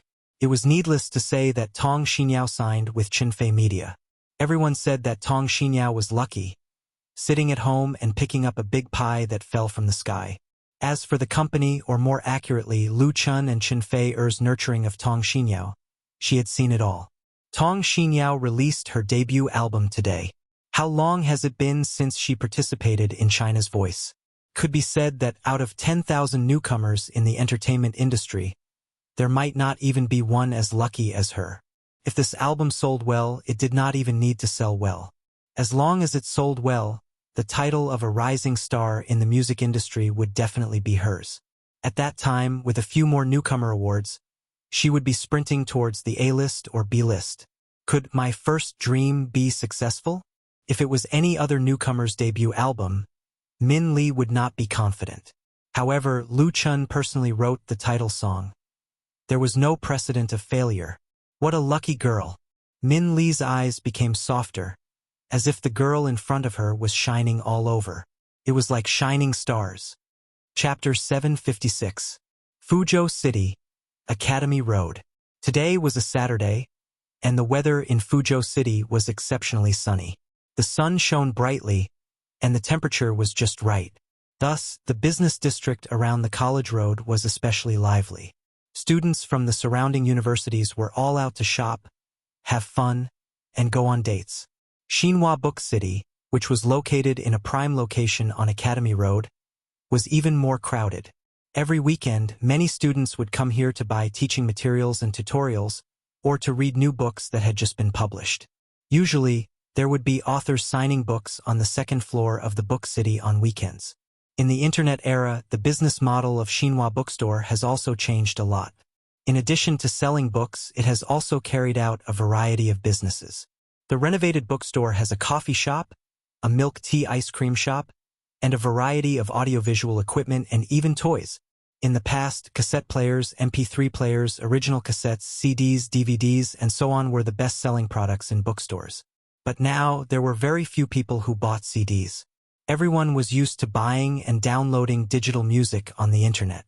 Therefore, the scale of the display cabinets selling these goods has shrunk big and retreated to the corner, but it has not disappeared, because most of the singers who release albums often use the channels of Xinhua Bookstore to sell physical CDs and peripheral products. The cassette players of the past had now been replaced by USB drives, CD sets, dolls, figurines, and so on. There were also large celebrity posters. The original Dream, Tong Xinyao's first album grandly released. Today, the promotional theme of the Xinhua Bookstore's video and entertainment exhibition area in Fuzhou City's Academy Road was clearly expressed through the color-printed posters, colorful spray-on banners, posters, and so on hanging high above the counters. However, many people were unfamiliar with the name Tong Xinyao and didn't have much interest in her. But many students recognized the girl with a bright smile on the poster. Tong Xinyao. I think she's the runner-up of China's Sing. Yes, I've seen her performance. It's not bad. Wow! Is she releasing a new album now? While people were talking, the big screen TV hanging on the wall of the exhibition area switched, and a beautiful melody poured out from the hi-fi speakers. If pride hadn't been coldly slapped by the sea of reality, how would he know how hard he had to work? Only then could he walk far away. If dreams never fell off a cliff, it was a close call. How would he know a persistent person, it has invisible wings? Plant your tears in your heart, will blossom brave flowers. When you are tired, close your eyes and smell a fragrance. On the TV, a young girl was running along a path full of flowers. She had a ponytail, and her face and forehead were covered in sparkling sweat. Although she was tired, her eyes were bright and full of determination. She ran against the wind, accompanied by the singing. The picturesque Mediterranean Sea appeared in front of her, and there were many Greek stone houses standing by the sea. His first dream, the refreshing and energetic singing quickly spread throughout the bookstore. The music video appeared on all the TV screens, attracting the attention of the men and women who were in the bookstore. Today, the customers who visited Xinhua Bookstore were mainly students. Many of them were young people in their 20s. It was the first time for them to hear the song that expressed their feelings and was full of inspirational spirit. My first dream is held tightly in my hands. The place he wanted to go the most. How could they turn back halfway? His initial dream would definitely come true. True desire fulfilled. Only then would he be able to calculate that he had passed through heaven. The song was telling people that no matter what difficulties and setbacks they encountered, as long as they stick to their original dream, and recall the efforts they made to realize their dreams, they would never give up easily. Only by working hard to stick to their dreams can they achieve it one day. Youth was flying, and it was the time when people had the most dreams. This song undoubtedly touched the hearts of young boys and girls. The impassioned melody and spirited lyrics undoubtedly deeply moved them. Unknowingly, the audiovisual entertainment exhibition area on the second floor of Xinhua Bookstore was surrounded by many customers. On the large poster, Tong Xinyao smiled at everyone, full of sunshine and confidence. On December 16th, Tong Xinyao's debut solo album, Original Dream, signed by Chun Fei Media's artist, was released in Xinhua bookstores all over the country, and a digital version was simultaneously sold on QQ Music. As early as last month, the album was launched on the online crowdfunding website. Because it was personally produced by Lu Chun, the results of the crowdfunding presale were quite good, and it ranked among the best among the new singers who debuted this year.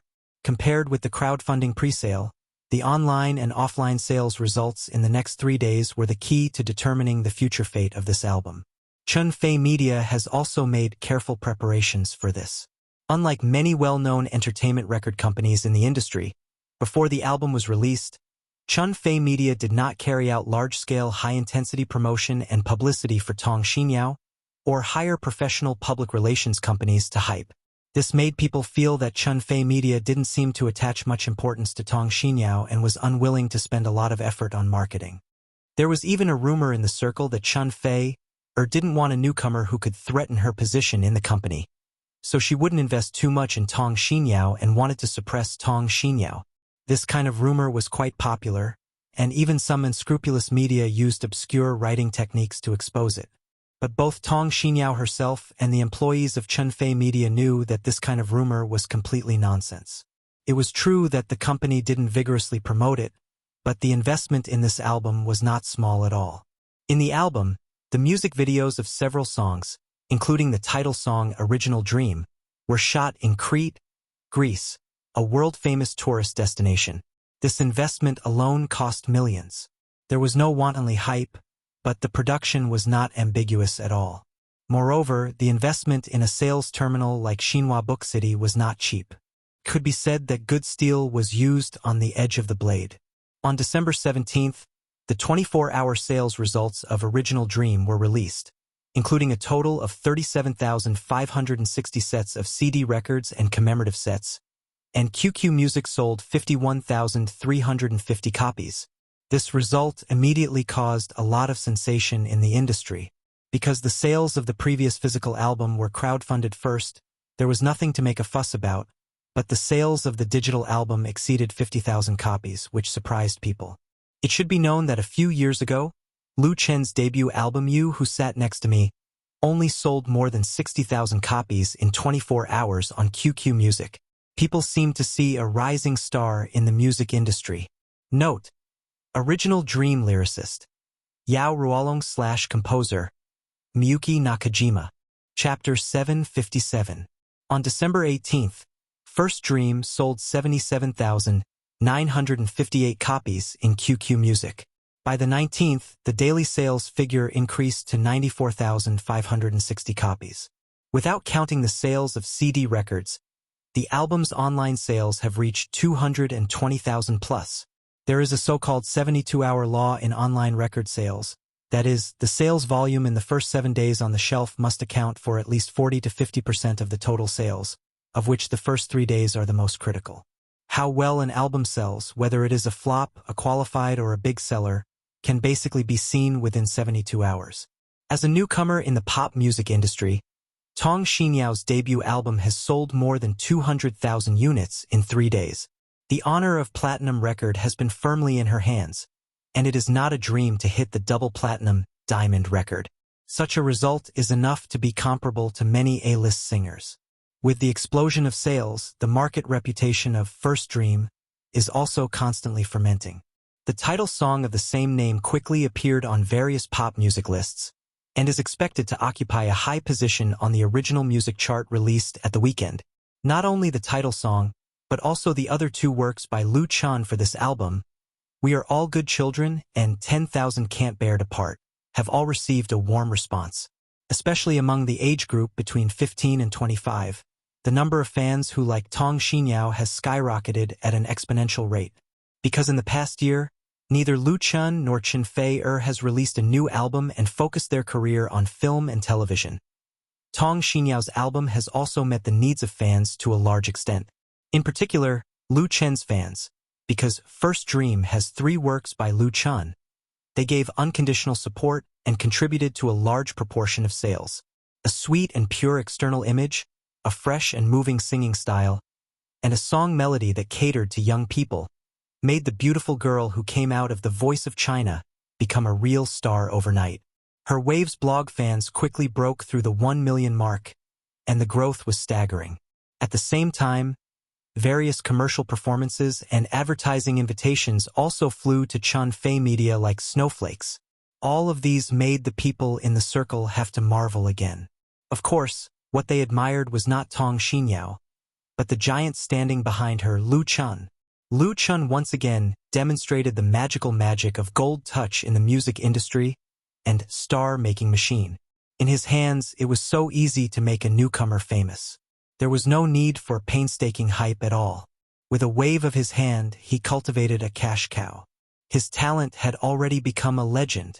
In today's market, once a star singer with a good image and temperament like Tong Xinyao becomes popular, she can create a rolling source of money for the contracting company, especially in the two major areas of commercial performances and advertisements. It is not an exaggeration to say that she is making a lot of money every day. However, Chunfei Media did not regard Tong Xinyao as a cash cow. The company declined most commercial performances and advertising endorsements for her. Instead, they spent more money to arrange for Tong Xinyao to carry out nationwide publicity activities. This showed that Chunfei Media did not value immediate interests. What they had developed for Tong Xinyao was a long-term development plan. They first laid a solid foundation and did not care whether she made money or not. This also dispelled the rumors in the circle. It was a joke that Chunfei intended to suppress newcomers and not let Tong Xinyao get too much limelight. In today's circle, it was really difficult to find many companies like Chunfei Media that were not eager for quick success and profits, and were really willing to consider signing artists. "Do you know how many people in the circle are jealous of you now?" Minli whispered to Tong Xinyao in private. "So you must be careful during this time. Listen to the company's arrangements, and work hard to promote the album. Don't worry about other things. Especially the blog, there is the most gossip. Whatever blog you post, you must let me see it first." Min Li's worries were very reasonable. In the past, many newcomers became arrogant and carried themselves away when they just became popular. As a result, they were accidentally caught by others, so their career was bleak. There was a lot of gossip when one became popular. Min Li did not want Tong Xinyao to make mistakes. "Sister Li, I know." Tong Xinyao stuck out her little tongue and said, "I'll listen to you." Min Li smiled and said, "It's good that you know. To be honest, I've been in the circle for so long, and I really haven't met a better boss than Lu Chun and Chen Fei. You must know how to be grateful and cherish. Don't be like an Exian." She shook her head and did not continue. Compared with the current glory of Tong Xinyao, an Exian, the champion of The Voice of China, was really far behind. Although the latter also signed a contract with a record company, except for a few commercial performances and announcements, she did not come up with any decent works, and almost disappeared from the entertainment media. Because of Tong Xinyao, Min Li, who was both an agent and a work assistant, was now also very popular in the circle. There were many people who were willing to make friends with her, so she was more well-informed than before. Tong Xinyao thought for a moment and said, "Sister Li, do you think I should invite Mr. Lu and Mr. Chan to dinner tonight to thank the two teachers? I'm going to Huhai to promote tomorrow." Min Li was pleased and said, "It's good that you have this idea. Then you go and ask yourself, is Boss Lu in the office?" Lu Chun was the legal representative of Chunfei Media and also the director of art, film, television, and music, so the employees in the company respectfully called him Mr. Lu, and some directly called him Boss Lu. Min Li was gratified that the girl she took care of had become sensible. Although neither Lu Chun nor Chen Fei would care about a meal, the important thing was that Tong Xinyao understood the truth of being grateful, so she would not easily be arrogant. In the past, she had been in charge of a newcomer who did not know the immensity of heaven and earth. It was really worrying about the newcomer, but it was not good. "Yes." Tong Xinyao nodded and said, "Mr. Lu seems to be being interviewed. I'll go and ask." Lu Chun was being interviewed, and the interviewer was very influential. It was a reporter from People's Music. People's Music was founded in the early days of the founding of the People's Republic. It was sponsored by the China Musicians Association. At the beginning, the content was divided into two parts: review articles and song works. Later, it mainly focused on music reviews. It was a comprehensive music magazine that included theoretical research, mass music work, introduction of foreign music knowledge and music activities, reports, etc. As an official mainstream music magazine, People's Music had a very high status in the music industry. It dominated the research and review of serious, traditional, classical, traditional, and ethnic music. It rarely involved pop music. The interviewees were basically musicians, music experts and scholars, etc. So when he received the interview notice from People's Music, Lu Chun himself was very surprised. Chapter 758. Not long ago, Lu Chun had just appeared on the cover of Time magazine in the United States. With his current identity and influence, he was fully qualified to appear in any domestic newspaper or magazine. In fact, during this period of time, Chun Fei Media had received countless interview requests from various major media, but People's Music was different. It represented the official orthodox mainstream and would never chase stars like ordinary media. The reason why Lu Chun was able to attract the attention of People's Music was because at the end of last month, he wrote and sang The Pearl of the Orient for the celebration party of Hong Kong's return. This song, sung by Lu Chun, Chun Fei, Lu Gangsheng, and Shi Fang, had been widely sung and had a very profound and huge influence. The spiritual connotation and ideas contained in The Pearl of the Orient had actually transcended the field of pop music. Its melody and lyrics resonated with tens of millions of people in Hong Kong. The day after the celebration party, Hong Kong satellite TV conducted random interviews on the streets of Hong Kong. As a result, everyone who watched the party, except for foreign tourists, was full of praise for this song. It was said that the Hong Kong Special District Government intended to set The Pearl of the Orient as a patriotic song of love for Hong Kong and be included in the music textbooks for primary and secondary school students. Therefore, the positive impact brought about by The Pearl of the Orient could not be ignored by People's Music, so they sent a senior reporter to interview Lu Chun. In fact, although Lu Chun had created extraordinary achievements in the field of pop music, he also had works with themes, such as I Love You China, Beautiful Grassland My Home, and so on. Naturally, there were topics in the mainstream. I think pop music, traditional music, and theme music have never been opposed. In fact, a lot of pop music refers to the essence of national music. In front of Tan Ling, the reporter sent by People's Music, Lu Chun spoke with confidence and assurance. Theme works can also combine bel canto, popular, and ethnic singing into one. Only the careful interpretation of the song's connotation can definitely make the audience love it. The theme of the interview with Lu Chun by People's Music was very big, involving all aspects of current domestic pop music, traditional music, and theme music. A few years ago, domestic pop music could be said to be vain and impetuous. There were fewer and fewer original works. The phenomenon of plagiarism and imitation was very serious. Music from Europe, America, Japan, and South Korea flooded the market. Lu Chun has emerged in the Chinese pop music world, which can be said to have changed the situation to a great extent.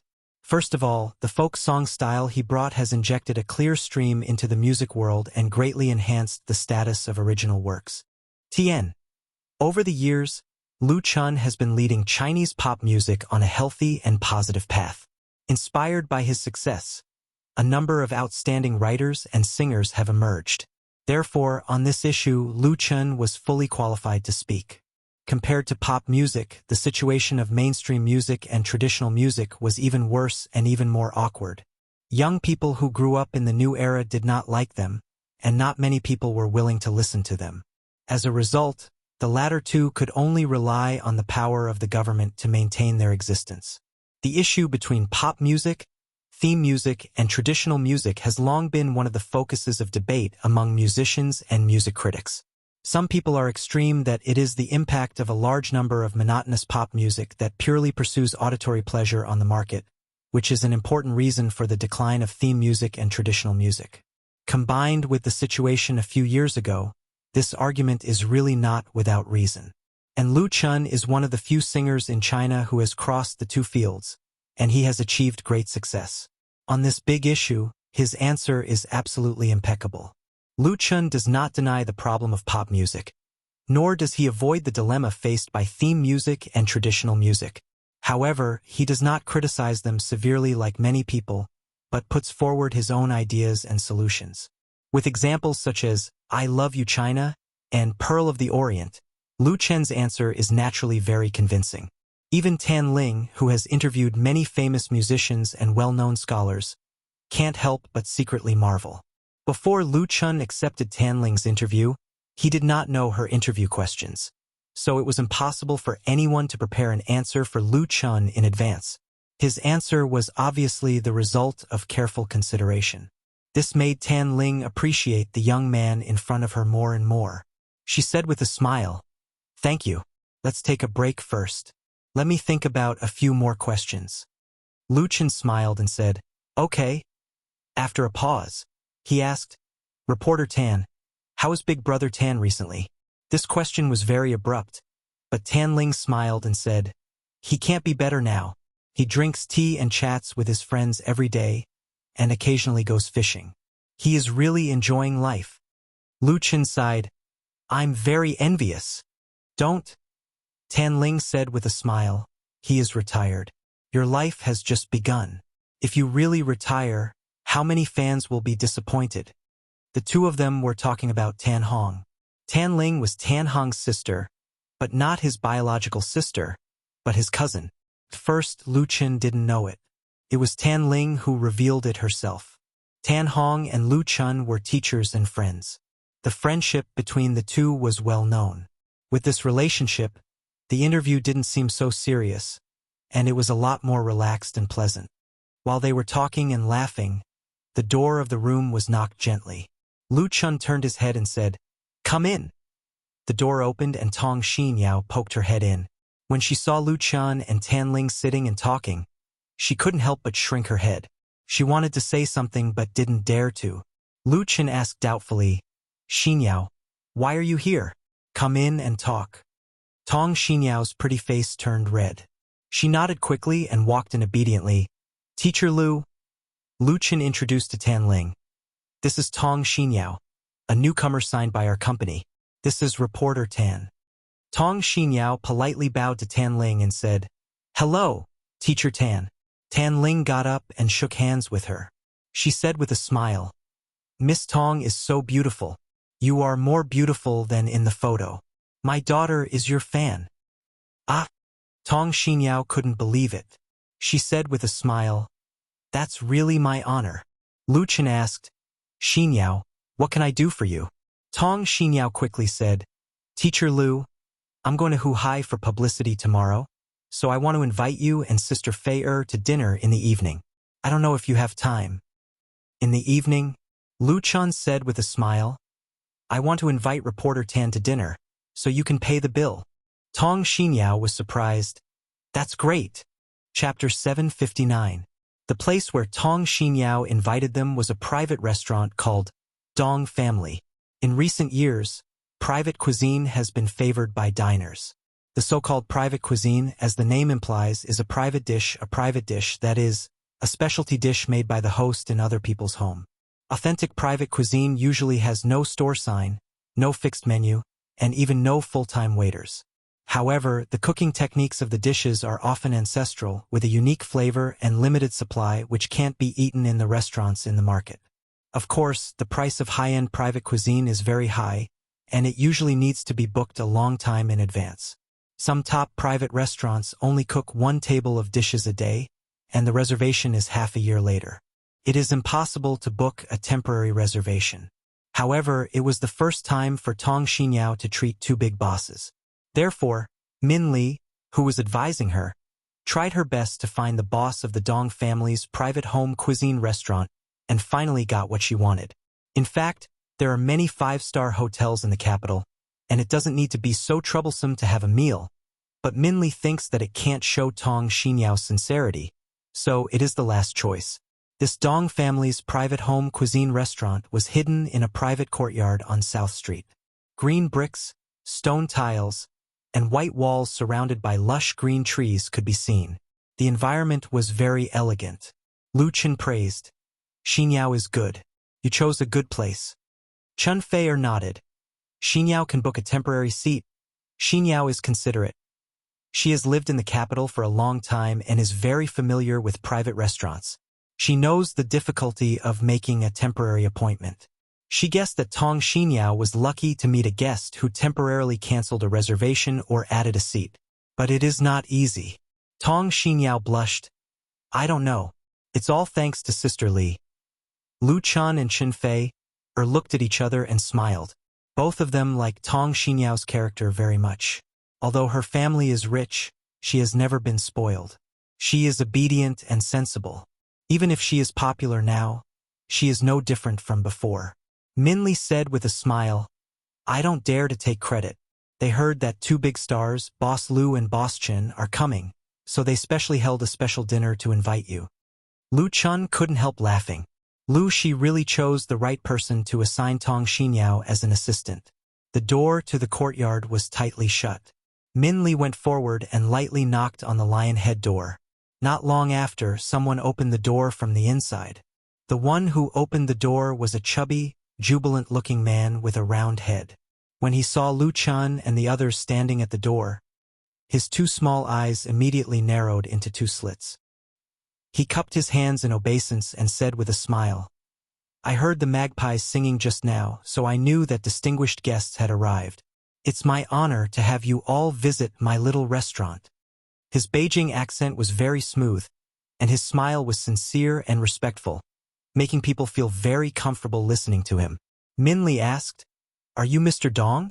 That's right. The fatty grinned and said, You must be Sister Min. This way, please.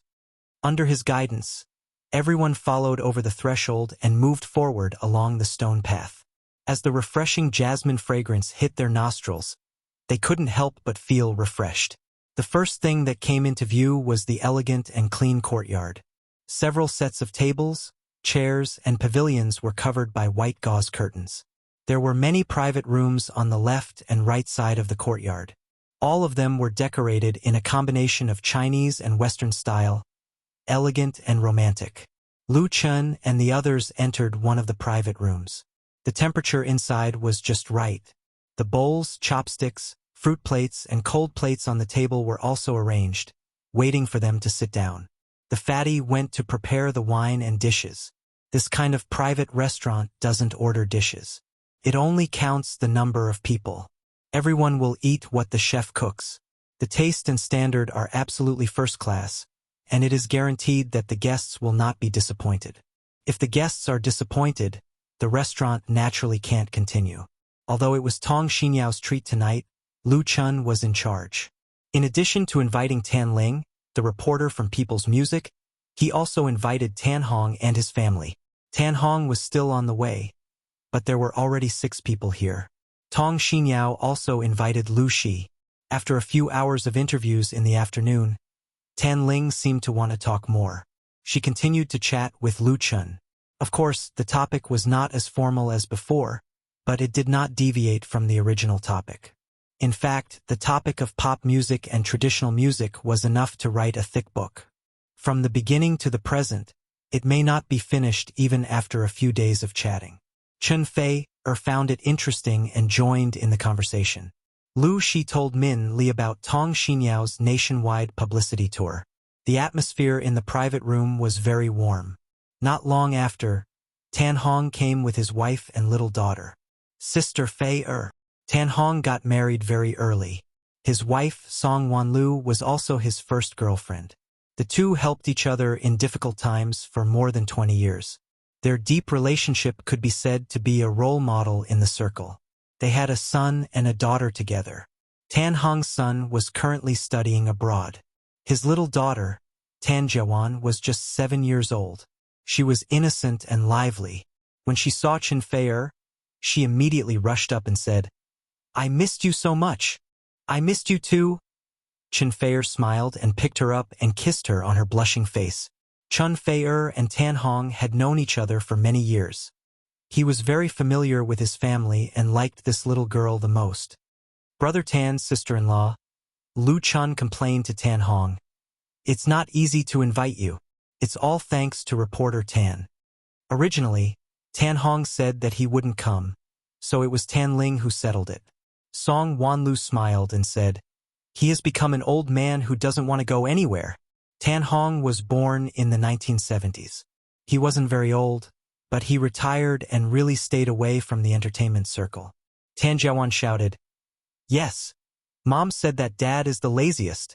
Everyone couldn't help but laugh. Lu Chun reached out to Tan Jiwan and said, "Little one, long time no see. Let uncle hug you." He knew Tan Hong's family, but he didn't see them much, but he also liked Tan Jiwan very much. "No." Tan Jiwan immediately turned her head and said, "Mom said that girls can't be hugged by boys." The laughter became louder. Lu Chun smiled bitterly and touched his nose, saying, "Your mother is right." He introduced to Tan Hong. "This is Tong Xinyao from my company. She is treating us tonight." Tan Hong nodded and said, "Hello." Tong Xinyao stuttered a little. "Tan, Teacher Tan, nice to meet you." She knew that Tan Hong was coming, but she was really excited when she saw him in person. She couldn't help but bow. Tan Hong smiled and said, "You don't have to be so polite. Let's sit down and talk." So everyone sat down again, including the 9 members of Tan Hong's family. It was really a happy gathering. Chapter 760. The orange light shone through the thin white lampshade and evenly illuminated the entire private room. The high table in the corner smelled of sandalwood, creating a unique atmosphere. The host family served plates of meticulously prepared dishes. Spicy shrimp skin, salad, tricolored steamed eggs, golden hook cucumber strips, shredded chicken, and silver sprouts. They were all ordinary home-cooked dishes, but they all looked, smelled, and tasted great. Although Lu Chun wasn't a true foodie, he had a great appetite in front of delicious food. He was in high spirits and shared a pot of the host family's homemade rice wine with Tan Hong. He felt slightly tipsy and satisfied. Chun Fei had been on a diet recently. He clearly had a very standard body size, but he still wanted to lose a few more kilograms. He wanted to eat but didn't dare to eat too much. He looked very conflicted. Tong Xinyao was a true foodie. She enthusiastically asked the teachers not to be polite and to eat until she was full. She also set an example, waving her chopsticks and eating heartily. Min Li couldn't stop her. Sitting next to her was a little foodie. There were 9 osmanthus brown sugar glutinous rice rolls on a plate, and the little girl ate 4 of them. After being scolded by Song Wan Lu, she put on a, "If you don't let me eat, I'll cry for you to see," attitude, which made people smile. Tan Hong drank a few cups of rice wine but didn't eat much. He had retired to his home and paid great attention to his health. He wouldn't have drunk wine if Lu Chun hadn't invited him today. What was interesting was that Tan Ling and Lu Shi had a good chat. Although it was the first time they had met, they felt like old friends. They drank a cup of wine, their faces flushed, and chatted intimately as if they were sisters. This kind of atmosphere was undoubtedly excellent and could really relax people. Lu Chun thought that this private restaurant was very good. In the future, he could have everyone come here often as a good pastime. As he was thinking, Tan Jiwan, who had eaten and drunk to her heart's content, ran over. She pulled his arm and said, "Big brother Lu Chun, can I ask you for help with something?" The little girl blinked her big eyes, revealing a lovely and pitiful expression, making it hard for anyone to refuse. Lu Chun, however, had a heart of stone. He took out his phone and said, "Then you have to give me a red envelope first. I don't want 1 or 2, and I don't think 1 or 200 is too much. Then we can talk about helping." Tan Jiawan's little face immediately collapsed. She threw herself into Chun Fei-er's arms and cried, "Sister Fei-er, Big brother Lu Chun is bullying me. Please help me." Song Wan Lu glared at her daughter. "Stop messing around. Is your butt itching again?" Chun Fei-er did not budge. "Big sister will help you." She glared at Lu Chun. Lu Chun could only surrender. Okay. Tell me what you want first." Tan Hong's daughter was very eccentric. Every time they met, she would ask for something, and she also liked to play pranks. She was spoiled by her father to the point of being out of control. Well, there was another big sister who was even more spoiled. The little girl immediately smiled and turned around to hug Lu Chen's arm. "My school arranged a solo performance for me at the New Year's Gala. I don't want to sing songs that have been sung by others, so I asked Dad to write me a song." Lu Chen nodded. "That's great. Is there a problem?" "There's a big problem." The little girl frowned and complained. "Do you know what song he wrote for me?" She directly sang. The little white duck swims across the river, squawking and squawking. After only 2 lines, Tan Jiawan's bitter face turned into a look of disdain. Big brother Lu Chen listened to this. How do you think my classmates will look at me if I sing such a childish song on stage? Lu Chen, The little girl continued to complain. Come on, I'm already a second-year student, not a kid in kindergarten. Dad actually wrote me such a song. It's so embarrassing. Lu Chen, The people next to them all laughed. Only Tan Hong had a helpless and embarrassed expression. The little girl sighed and continued to complain. It's really my misfortune to have such a father. Until now, I haven't even submitted the name of my program. So, she shook Lu Chen's arm hard. Big brother Lu Chen, why don't you write a song for me? I'll send you a red packet of 100 yuan. How about that? It could be seen that the little girl had made up her mind. She, who had never given back anything, actually threw out a red packet of 100 yuan. Lu Chen was deeply moved. Okay then. The little girl was so happy that she jumped 3 feet high and kissed Lu Chen's face. Big brother Lu Chen is still the best. Lu Chen was completely bought. I'll write it for you now. That's great. The little girl clapped her hands and said, I brought the guitar and laptop here. They're in the car outside. It turned out that she was prepared. Lu Chen was convinced. Then bring them over. The little girl immediately ran to Tan Hong and ignored his dark face. Dad, give me the car key. Tan Ling smiled and said, Jiawan, Aunt will accompany you to get it. Of course, the little girl had no objection. Thank you, Aunt. After getting the car key from the helpless Tan Hong, Tan Ling led the little girl to get the guitar and laptop. Tan Hong smiled bitterly at Lu Chen. My family is unfortunate. He had this daughter at the age of 40, so he spoiled her very much. Now he was reaping what he had sown. Just write a few sentences for her to fool her. Lu Chen smiled. It's not easy to fool primary school students these days. Jiawan is too smart. When he was in primary school, he fooled around with his classmates all day and teased female classmates. He was ignorant and didn't know anything. Now, the millennials were born in the era of the surging tide of information. They began to be exposed to all kinds of information from a very young age, so they were often very precocious. For example, Tan Jiawan was better at using computers and mobile phones than her father. She had set up a QQ group with her classmates and was proficient in all kinds of internet terms. She was not someone who could be fooled by a few candies. If Tan Hong wrote a duckling, she would really think it was too childish. Chun Fei said, It's good to be smart. Then you won't be cheated by boys in the future. As she spoke, she glanced at Lu Chen, but her eyes were full of tenderness and sweetness. Song Wan Lu sighed. You dote on her more than old Tan. Every time I teach her a lesson, she says she wants to run away from home to find her sister. You might as well take her away. Chun Fei pursed her lips and smiled. I want to, but Big Brother Tan won't bear to. Song Wan Lu smiled.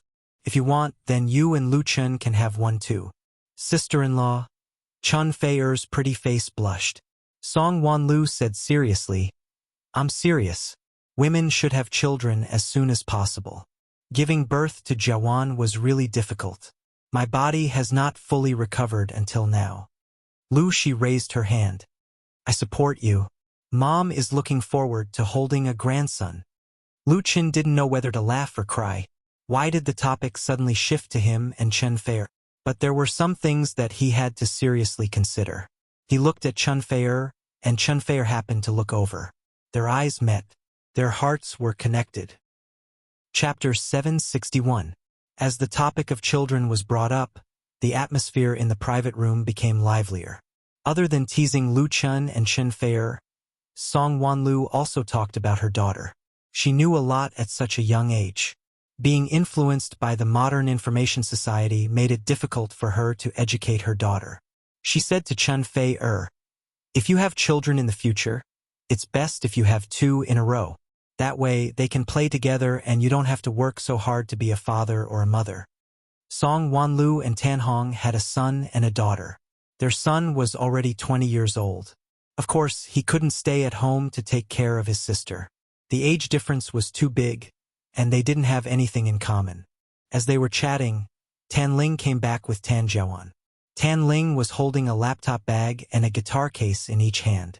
Tan Jiawan skipped behind her and said eagerly, "Big brother Lu Chan, it's up to you now." Lu Chen smiled. "Okay, it's up to me now." He took the computer bag from Tan Ling and opened it to take out the laptop. It was already installed with composing software, so he immediately started to write music scores. Everyone's eyes fell on him. They saw Lu Chen's fingers flying as he typed on the keyboard. In less than 10 minutes, he stopped. "It's done. So fast?" Tan Hong was very surprised. Even if it was an improvisation, this speed was too heaven-defying. However, he thought about it and realized that he was just trying to make his daughter happy.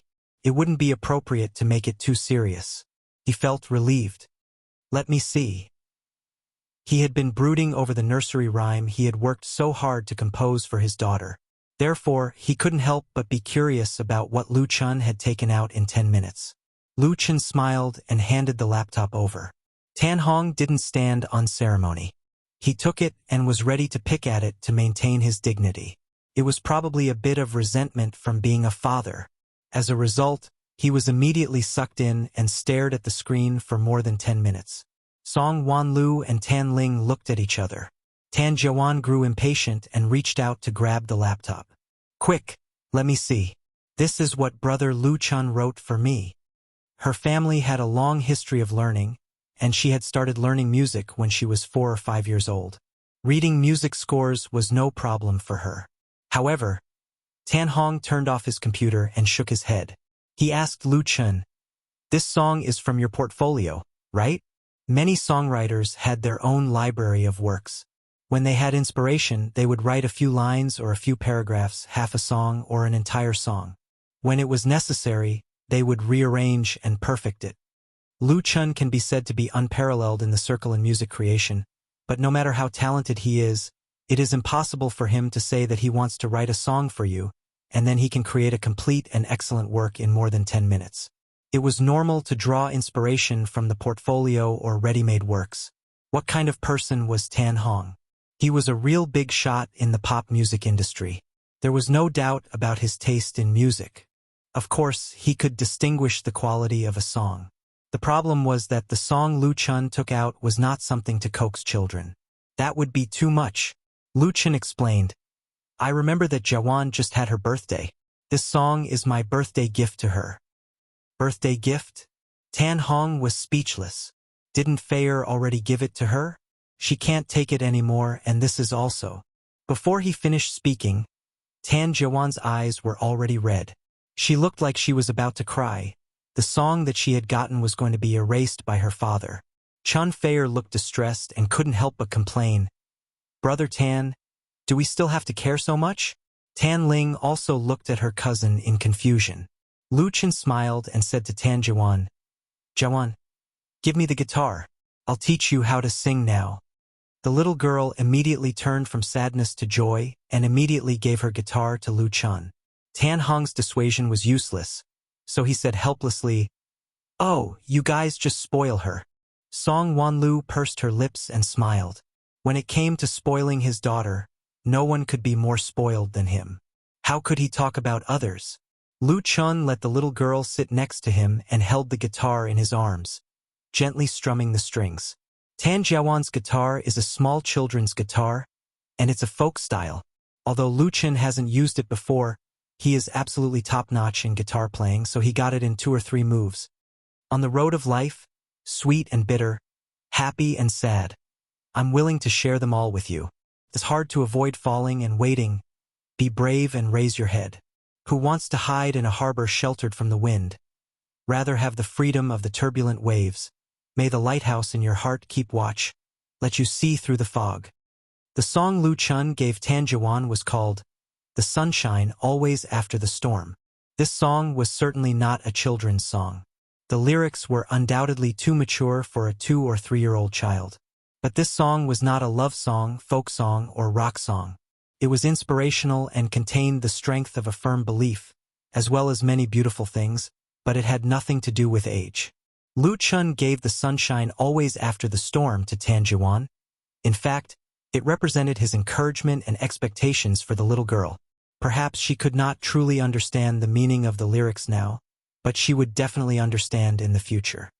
Lu Chun wanted this song to accompany her as she grew up, so that she would not be afraid in the face of difficulties and setbacks in the future.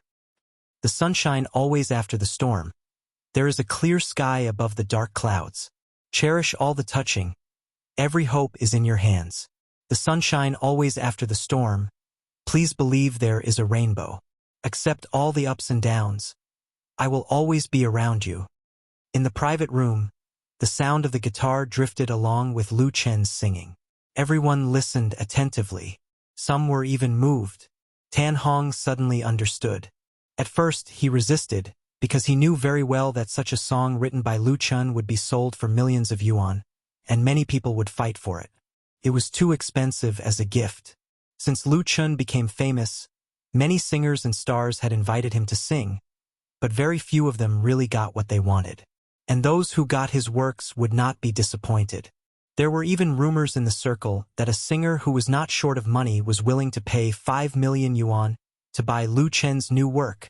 Tan Hong could definitely afford a few million yuan, but Lu Chun would not want it at all, and it was impossible to talk about money.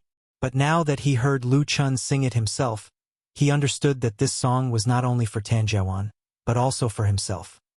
He wrote his deepest love for his daughter. This was Lu Chen's repayment for his help and support for Lu Chun. Then what reason did he have to refuse? No. Note: The Sunshine Always After the Storm lyricist/composer. Chan Jiaming. Chapter 762. On December 22nd, it would be Christmas in 3 days, and the capital ushered in a heavy snow. According to the latest weather forecast, this was also the last snow of 2017. The snow was exceptionally heavy, and the snowflakes flying all over the sky covered the ancient capital with a layer of white coat, which was exceptionally enchanting.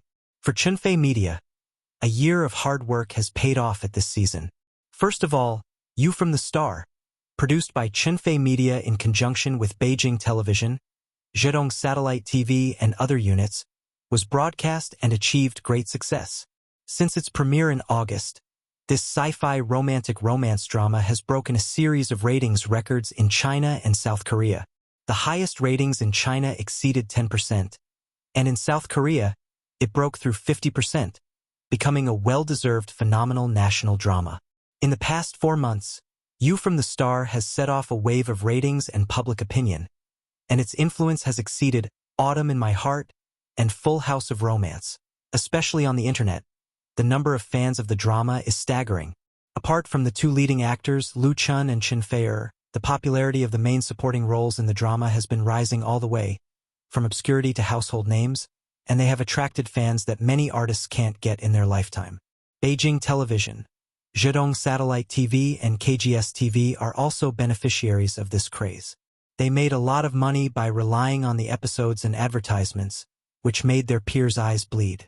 As early as when You was first broadcast, TV stations seeking the rights to rebroadcast came one after another, while Zhejiang Satellite TV and Beijing Television did not want to give away this fat meat, so they re-signed a contract with Chunfei Media. In addition, the extended re-edit online version of You was bought by QQ Video for 150 million yuan, which also set a new record for TV series webcast copyright transaction. After statistics, this year's TV series You alone, including the advertising share of the 3 major TV stations, copyright sale, and brand placement advertisements, can bring more than 500 million yuan to Chunfei Media. In addition, the novel version of You went on sale nationwide on the 19th and set a sales volume of 500,000 copies in 3 days. The film copyright of You is under negotiation and is being fought over by many major film companies. Therefore, in the new year, You will also create a steady stream of income for Chunfei Media. Relying on this popular TV series, Chunfei Media had already stood at the top of the film and television media circle, and the limelight was unparalleled. Apart from Xingyo, Lu Chun and Chen Fei had also had a good year. Both of them had earned more than 100 million yuan from their endorsements, and they had secured first and second place in the list of celebrity income in 2017. And the artists signed by Chunfei Media have also performed well. Nirvana has released their debut album, and Tong Xinyao has released her debut album, and they have made gains in different markets. In particular, Tong Xinyao became famous overnight with the help of Original Dream. The 3 songs in the album, which were tailored for her by Lu Chun, were all in the top 10 of the original music chart. Her domination of the chart was a foregone conclusion. It's also interesting to say that Lu Chun and Chun Fei's albums swept the original music chart, forcing the original music chart to change its rules. The same album could only allow 3 songs to be on the chart at the same time. But even so, it couldn't stop Lu Chen's works from continuing to crush all his opponents. Therefore, such a situation can often be seen on the chart, that is, there is no Lu Chun in the top 10, and then clicking on the information of the songs on the chart, you can see the familiar name again. Fans call it the Lu Chun phenomenon, and there is no one who doesn't admire it. When it was snowing in Beijing, Tong Xinyao was promoting in Hangzhou, so she didn't catch up with the company's red envelopes. After the broadcast of You, it happened to be Christmas. In addition, everyone has really worked hard this year, so Lu Shi discussed with Lu Chun and decided to distribute a Christmas red envelope to all employees, and then send a Spring Festival red envelope during the new year. Not only did they send red envelopes, the company also decided to have a holiday from the 23rd.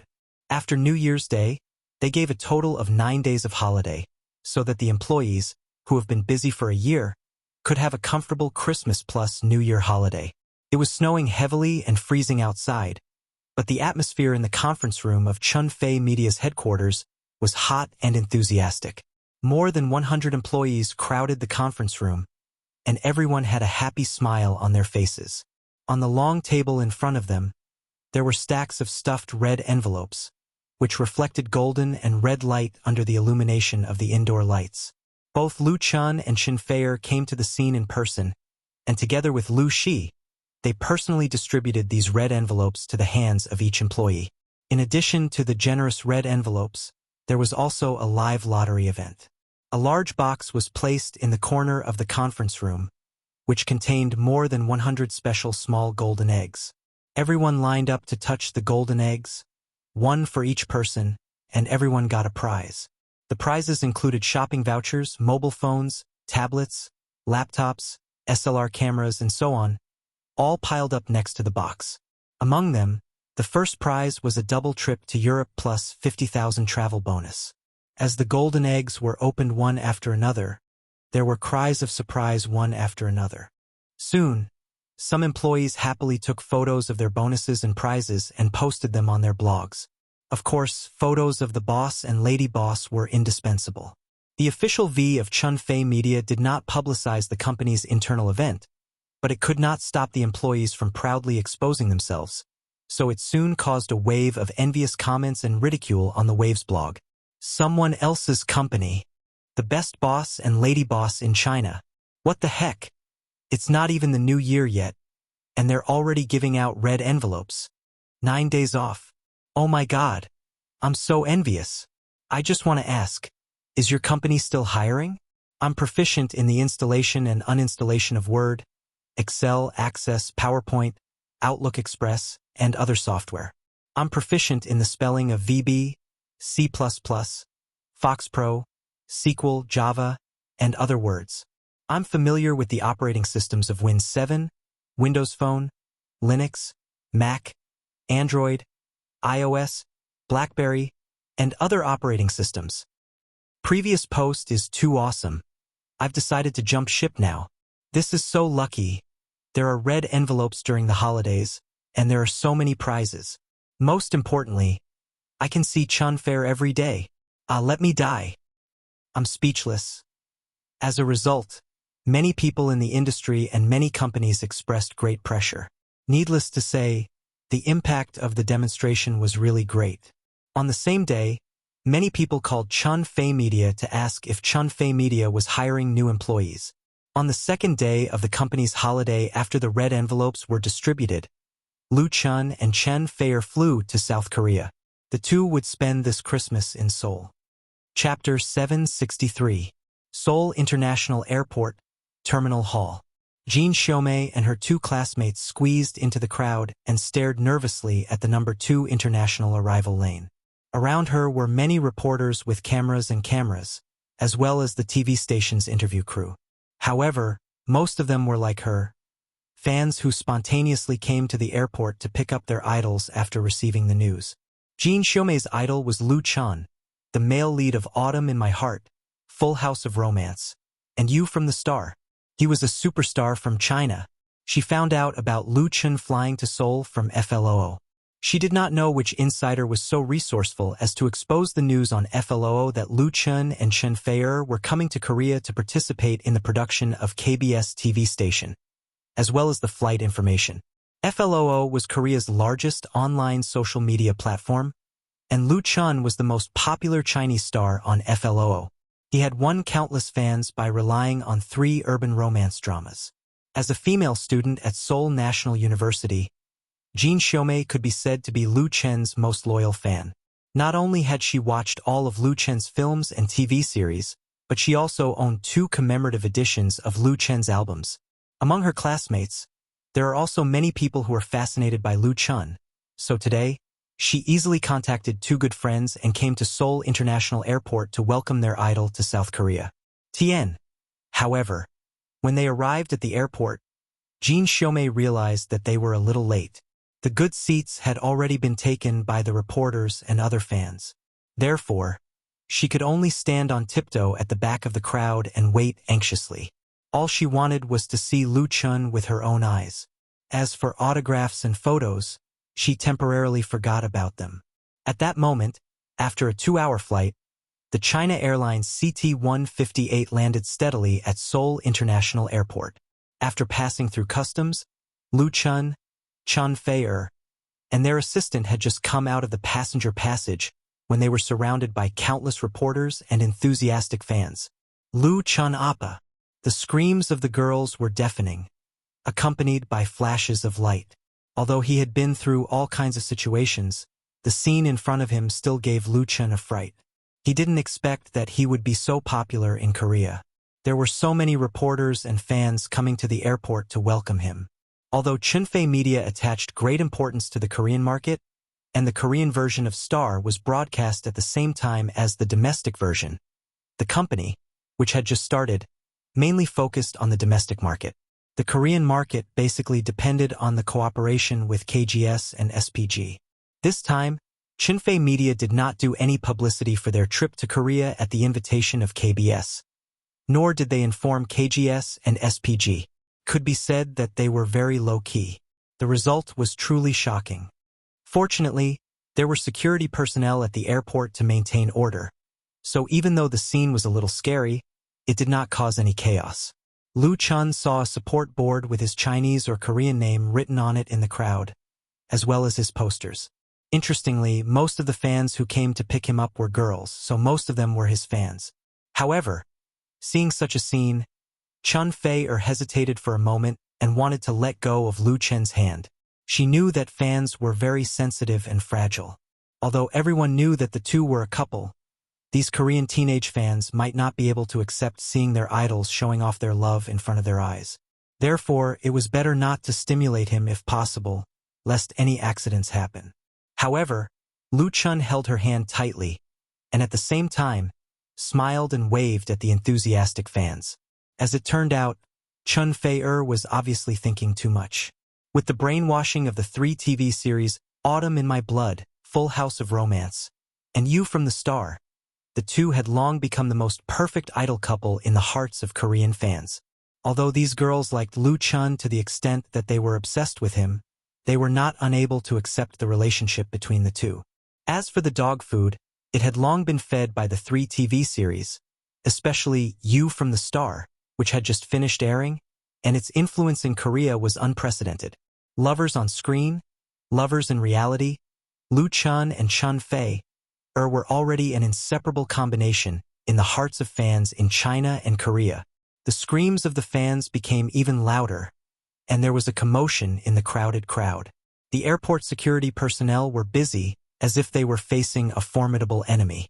Lu Chun Appa. Jean Xiaomei was very lucky to squeeze to the front. Looking at Lu Chun, who was only a few steps away, her heart was about to jump out of her chest. She desperately stretched out her hand and shouted in Chinese, "Can you give me an autograph?" Jean Xiaomei majored in Chinese at National University, and her Chinese was quite good. She immediately stood out from the crowd of fans around her. Lu Chun happened to pass by and heard her words, so he stopped. He took the autograph pen and CD case from Jean Xiaomei's outstretched arm and found that the latter was actually a limited edition collection of You Who Sat Next to Me released in China. He couldn't help but smile and asked, "Hello? What's your name?" Jean Xiaomei. Jean Xiaomei never dreamed that Lu Chun would really stop for her. Her face suddenly turned red, and she stuttered in Chinese. "My name is Jean Xiaomei, Xiao as in delicate, Mei as in beautiful." Lu Chun smiled and said, "Your Chinese is really good. Where did you buy this record?" As he asked, he quickly wrote a blessing on the CD case. Jean Xiaomei swallowed and said, "I asked my classmate in China to help me order it." After Lu Chun signed his name, he returned the CD case and the autograph pen to the other party. "Thank you for your support." As soon as Jean Xiaomei took it, she was immediately pushed to the back by the people around her. In a panic, she didn't know who stepped on her foot, but she suddenly woke up and hurriedly continued to step back.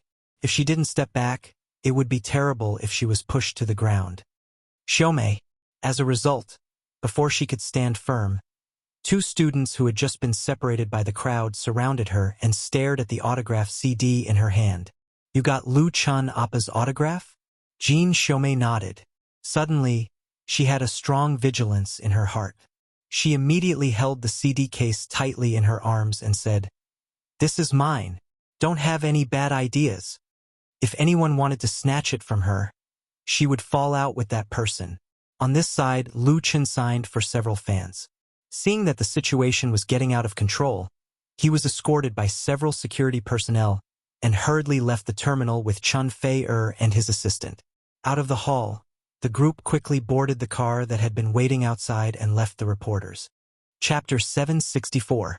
The people who came to the airport to welcome Lu Chun and Chun Fei were not only the staff sent by KBS. Lu Changxian and his girlfriend, Song Jiajun, also drove them to the hotel where they were staying. The hotel was also arranged by Lu Changxian. It was the Shilla Hotel in the city center. The Shilla Hotel was the top hotel in South Korea. It was located in the central area of the capital city. It was a 5-star hotel belonging to the Samsung Group. As a hotel brand representing South Korea, it had hosted leaders from all over the world, as well as celebrities and stars in politics, diplomacy, economy, culture, sports, and entertainment. Staying at the Shilla Hotel was undoubtedly a symbol of status.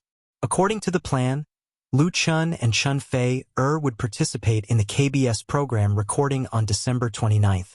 Today was the 24th, and there were still 5 days left. They were actually on vacation. There were many Catholics and Christians in South Korea. As the first major festival of the two major religions, the capital, Seoul, was particularly lively at Christmas time. The government also listed Christmas as a legal holiday. In recent years, the South Korean government had vigorously developed tourism and included Christmas in the scope of publicity. On Christmas Day, there were a series of promotional activities in shopping areas such as Myeongdong and Gangnam, which attracted a large number of tourists to sightsee and shop. After the broadcast of You from the Star, Chunfei Media gave all employees a holiday, so Lu Chun took advantage of this opportunity to take Chun Fei to South Korea for a holiday shopping. Attending Song Jiajun's program was actually incidental. When they settled down at the hotel, Lu Changxian warmly invited the two to dinner. Lu Chun declined and said, "Mr. Lu is too polite. Today is Christmas Eve, so you should spend it with your girlfriend. We'll eat another day. Anyway, there is still a lot of time." Lu Changxian didn't force it. He smiled and said, "Well, let's get together another day. You two have a good time. Please call me if you need anything." Although he left with Song Jiajun, he left his car behind and arranged for a driver to make it convenient for the two of them to travel. "This Lu Changxian is really good," Chun Fei praised. "If he develops in the entertainment industry, he will definitely become a top star." Character determined fate. Lu Qingxian's personal qualities were very high. His appearance was handsome and generous. He was magnanimous but not meticulous. If he really mingled in the circle, it would be easy for him to get a large number of fans. However, he was born into a wealthy family, so it was impossible for him to be interested in this industry. Although the Korean entertainment industry was extremely developed, the status of celebrities was actually quite low. Therefore, Chen Feier was just joking. Lu Chen hugged her and said, "Aren't you afraid that I'll be jealous if you praise him like that?" Chen Feier glanced at him coquettishly and giggled, "I like it when you're jealous." Ah! Before she could finish her sentence, Lu Chen picked her up by the waist and strode to the bathroom. After taking a fragrant bath, they returned to the big bed in the bedroom. Chen Feier leaned lazily in Lu Chen's arms, enjoying the aftertaste of passion. After a few minutes, she suddenly sat up, completely ignoring her exposed body. Lu Chen was surprised. "What's wrong?" Chen Feier put on her underwear and said, "Of course we're going out. We're going shopping." Lu Chen was speechless. "Aren't you tired?" "I'm not tired." When it came to shopping, Chen Feier's enthusiasm was not much different from that of other women. Her answer was very simple. Of course, her reason was very strong. "I haven't had a good time shopping for half a year. I've made so much money. It would be a shame if I don't spend some." How could Lu Chen have any objections? So they called their assistant, called the driver to arrange a car, and went shopping in Myeongdong. Myeongdong was the most famous shopping area in Seoul. The most concentrated category of consumption was Korean local brands of cosmetics. The grade was mainly above the middle level. Skin Food, Missha, Olive Young, and so on had opened flagship stores here, attracting a large number of tourists. In particular, domestic tourist groups who came to Seoul had to come to Myeongdong. Therefore, slightly larger stores were equipped with shopping guides in Chinese, which was very convenient. In fact, compared to Myeongdong, the grade in Gangnam was higher, featuring international brands. Of course, Chen Feier was not short of money. She usually didn't use Korean brands of cosmetics, but she liked the shopping atmosphere in Myeongdong very much. Today was Christmas Eve, and it happened to be Sunday, so Myeongdong was particularly lively. All the shops along the street had advertised discounts and tried their best to attract customers. Although they were in Korea, the two also disguised themselves, wearing sunglasses and masks to avoid attracting onlookers. Relying on the three popular TV series on KGS TV station, Lu Chen and Chen Feier can be said to be the most popular domestic stars in South Korea. The number of fans even overshadowed many of South Korea's local A-list artists. If the two didn't disguise themselves, they would probably be surrounded in a few steps. This time, Chen Feier was satisfied with her shopping addiction. She spent the entire afternoon and evening shopping. Anyway, it was just buying, buying, buying. If she saw something she liked, she would buy it. If she didn't use it herself, she would give it to others. Fortunately, Lu Chen had brought his two assistants along. In addition, there was a chauffeur and a car. Otherwise, they probably wouldn't even be able to carry the shopping bags. Even so, they almost broke their legs following Chen Feier. It wasn't until nighttime that the two returned to the hotel with shopping bags of all sizes. The next day, they went to watch the Christmas parade on the streets of Seoul. They didn't have enough fun until the 27th. On the morning of the 28th, Lu Chen and Chen Feier attended an international brand endorsement event together. On the morning of the 29th, the two accepted an interview with KBS TV. In the afternoon, they participated in the recording of KBS's new star show. After the recording, the two had dinner with Lu Changxian and Song Jiajin. According to the original plan, the two would stay in Seoul for another day to meet with the higher-ups of KGS TV and SYG before returning to Beijing on the 31st.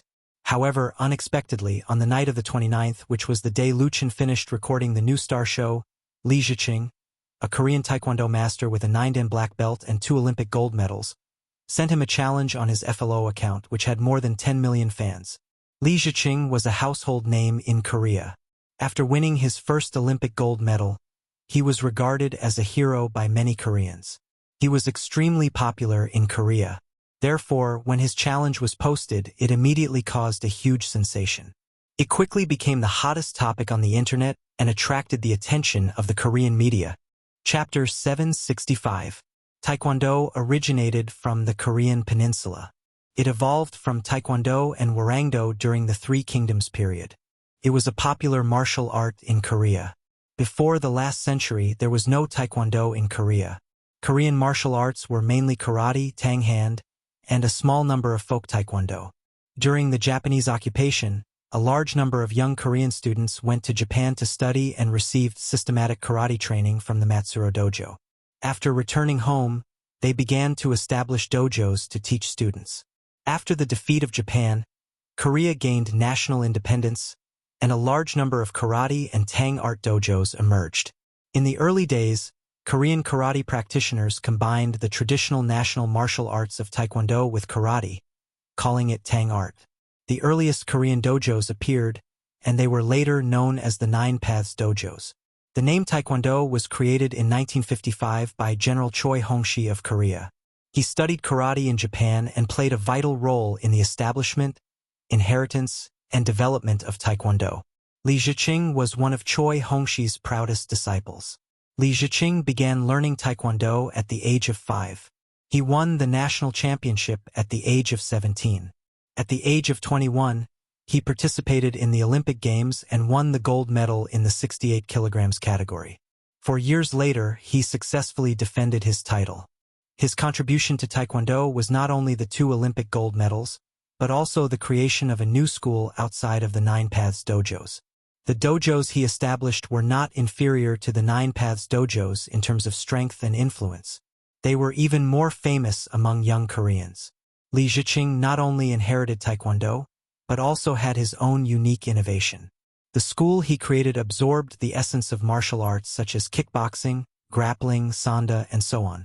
It was more inclined to actual combat. One day 5 years ago, when Li Ziqing came out of the dojo, he happened to encounter 3 robbers who were robbing passers-by with knives.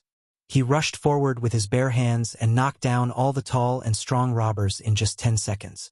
The scene was captured by the cameras in the nearby shops and then uploaded to the internet, causing a great sensation. Later, the Korean president received Li Ziqing and awarded him a medal. Because of this, Li Ziqing was regarded as a hero by many Koreans. "It's my fault, Mr. Liu." In the business suite of the Shilla Hotel, Yu Chungxian apologized to Liu Chun. "I'm really sorry," Liu Chun said with a smile. "How can you be blamed for this? It's not a big deal." Last night, Li Ziqing had issued a challenge on FLO. This morning, Liu Chungxian had brought Song Jiazhen to the hotel to apologize in person. Without his insistence, Liu Chun would not have to face this problem. It was indeed troublesome. Although Li Ziqing's letter of challenge on FLO was carefully worded, it couldn't hide the aggressiveness. Coupled with his special identity, it could be said to have forced Liu Chun into a corner to a large extent. This was not the first time Liu Chun had been challenged.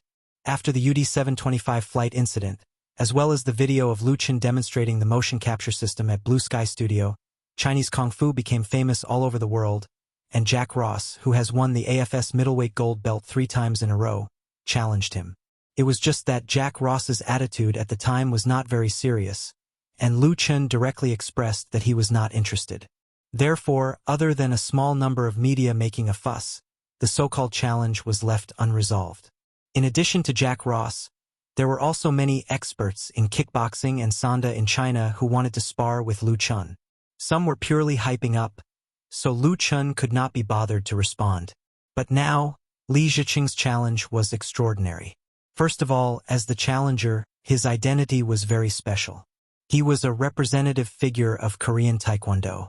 His words carried a lot of weight and were not a joke. In this challenge letter, Li Ziqing proposed that Liu Chun could decide the time and location of the duel, whether it was in Korea or China. He wanted to use this duel to prove that the Neo-Taekwondo he created was superior to China King Fu. Now that the news had already spread and caused a sensation on the Korean internet, more media would definitely pay attention to it. It was believed that it would soon spread back to China. Under such circumstances, if Liu Chun rejected Li Ziqing's challenge, the consequences could be imagined. Not to mention anything else, there would definitely be many fans who would be disappointed, and there would definitely be people who would jump out to ridicule and say strange things. Some media would definitely take the opportunity to stir up trouble. At the moment, Lu Chun was really too popular. God knew how many people were jealous. Now that he was in Korea, it could be said that Li Ziqing had chosen an excellent time. Lu Changxian happened to know some inside information. Actually, it's not that simple. Li Ziqing's purpose of challenging Lu Chun was not simple. After he established the martial arts dojo, he tried his best to promote the martial arts dojo style, with the intention of establishing a new Taekwondo alliance, and even challenging the ITF, which was established by his mentor, which was the International Taekwondo Alliance. However, the influence of the International Taekwondo Alliance was too great. There were more than 120 countries and regional associations around the world. It was not something that Li Ziqing could easily shake. Therefore, the purpose of his challenge to Lu Chun was clear. So that's how it is. Lu Chun nodded. He thought for a while and said, "Thank you, Mr. Lu, for the information. I will handle this matter well." Lu Changxian smiled bitterly. Actually, I know Mr. Li Ziqing, and I also admire his character. If possible, I hope that Mr. Lu Chun and Mr. Li Ziqing can become friends and not opponents. Lu Chun smiled faintly and did not say anything else. After sending Lu Changxian and Song Jiazhen off, Chun Fei asked worriedly, "What are you going to do?" She also realized the trouble that this incident had brought to Lu Chun. Lu Chun smiled. "Don't worry about it first. Let's finish our own matters first." Today, he and Chun Fei still had to meet with the higher-ups of KGS TV station and SYG. That was the arranged work. Chun Fei asked again, "Then, are we going back to Beijing tomorrow?" The return flight was booked for tomorrow afternoon. Lu Chun thought for a while and said, "Let's talk about it at night." No matter what was going on outside, he would not panic. He would still do what he had to do. On the 30th, Lu Chun and Chun Fei visited the headquarters of KGS TV station and SYG according to their scheduled itinerary. They met and discussed with the higher-ups of both companies, mainly about the future business expansion of Chun Fei Media in Korea, because both parties had a very good cooperation. KGS TV station and SYG received the two very warmly. The reception was also of the highest standard. They even had a banquet together at the Shilla Hotel in the evening. At the same time, the incident of Li Ziqing challenging Lu Chun further intensified, causing a huge reaction on the domestic internet. It could be said that it was a stone that caused 1,000 ripples. Chapter 766. The first to break the news was a small blogger on Waves, Han Wenhan. Han Wenhan had more than 200,000 fans. The main content of his blog included Korean travel, shopping, food, and study guides. At the same time, he also reposted a large number of interesting anecdotes from FLOO. In just 10 minutes after Li Ziqing issued a challenge to Lu Chun on FLOO, Han Wenhan reposted the news on Waves. However, Han Wenhan did not have many fans. Coupled with the large number of reposts he posted, it did not attract much attention from netizens at first. There were very few reposts and comments. Moreover, the comments were mainly puzzled and curious. "Really? Who is Li Ziqing? I've never heard of him. He's deliberately trying to gain popularity, right? I don't think Lu Chun will pay attention to him. What a joke." Faced with doubts and inquiries, Han Wenhan quickly posted a screenshot of FLOO on his blog. At the same time, he introduced Li Ziqing's identity and background in detail. Although Li Ziqing was regarded as a hero by many Koreans, he was not very famous in China. Those who knew him were basically Taekwondo enthusiasts. After Han Wenhan's blog, many netizens realized that Li Ziqing's identity was not ordinary. Moreover, his challenge was serious and definitely not a joke. At this time, Li Ziqing's challenge had already spread on Korean online media. Some media reporters even called Li Ziqing himself and received confirmation from him.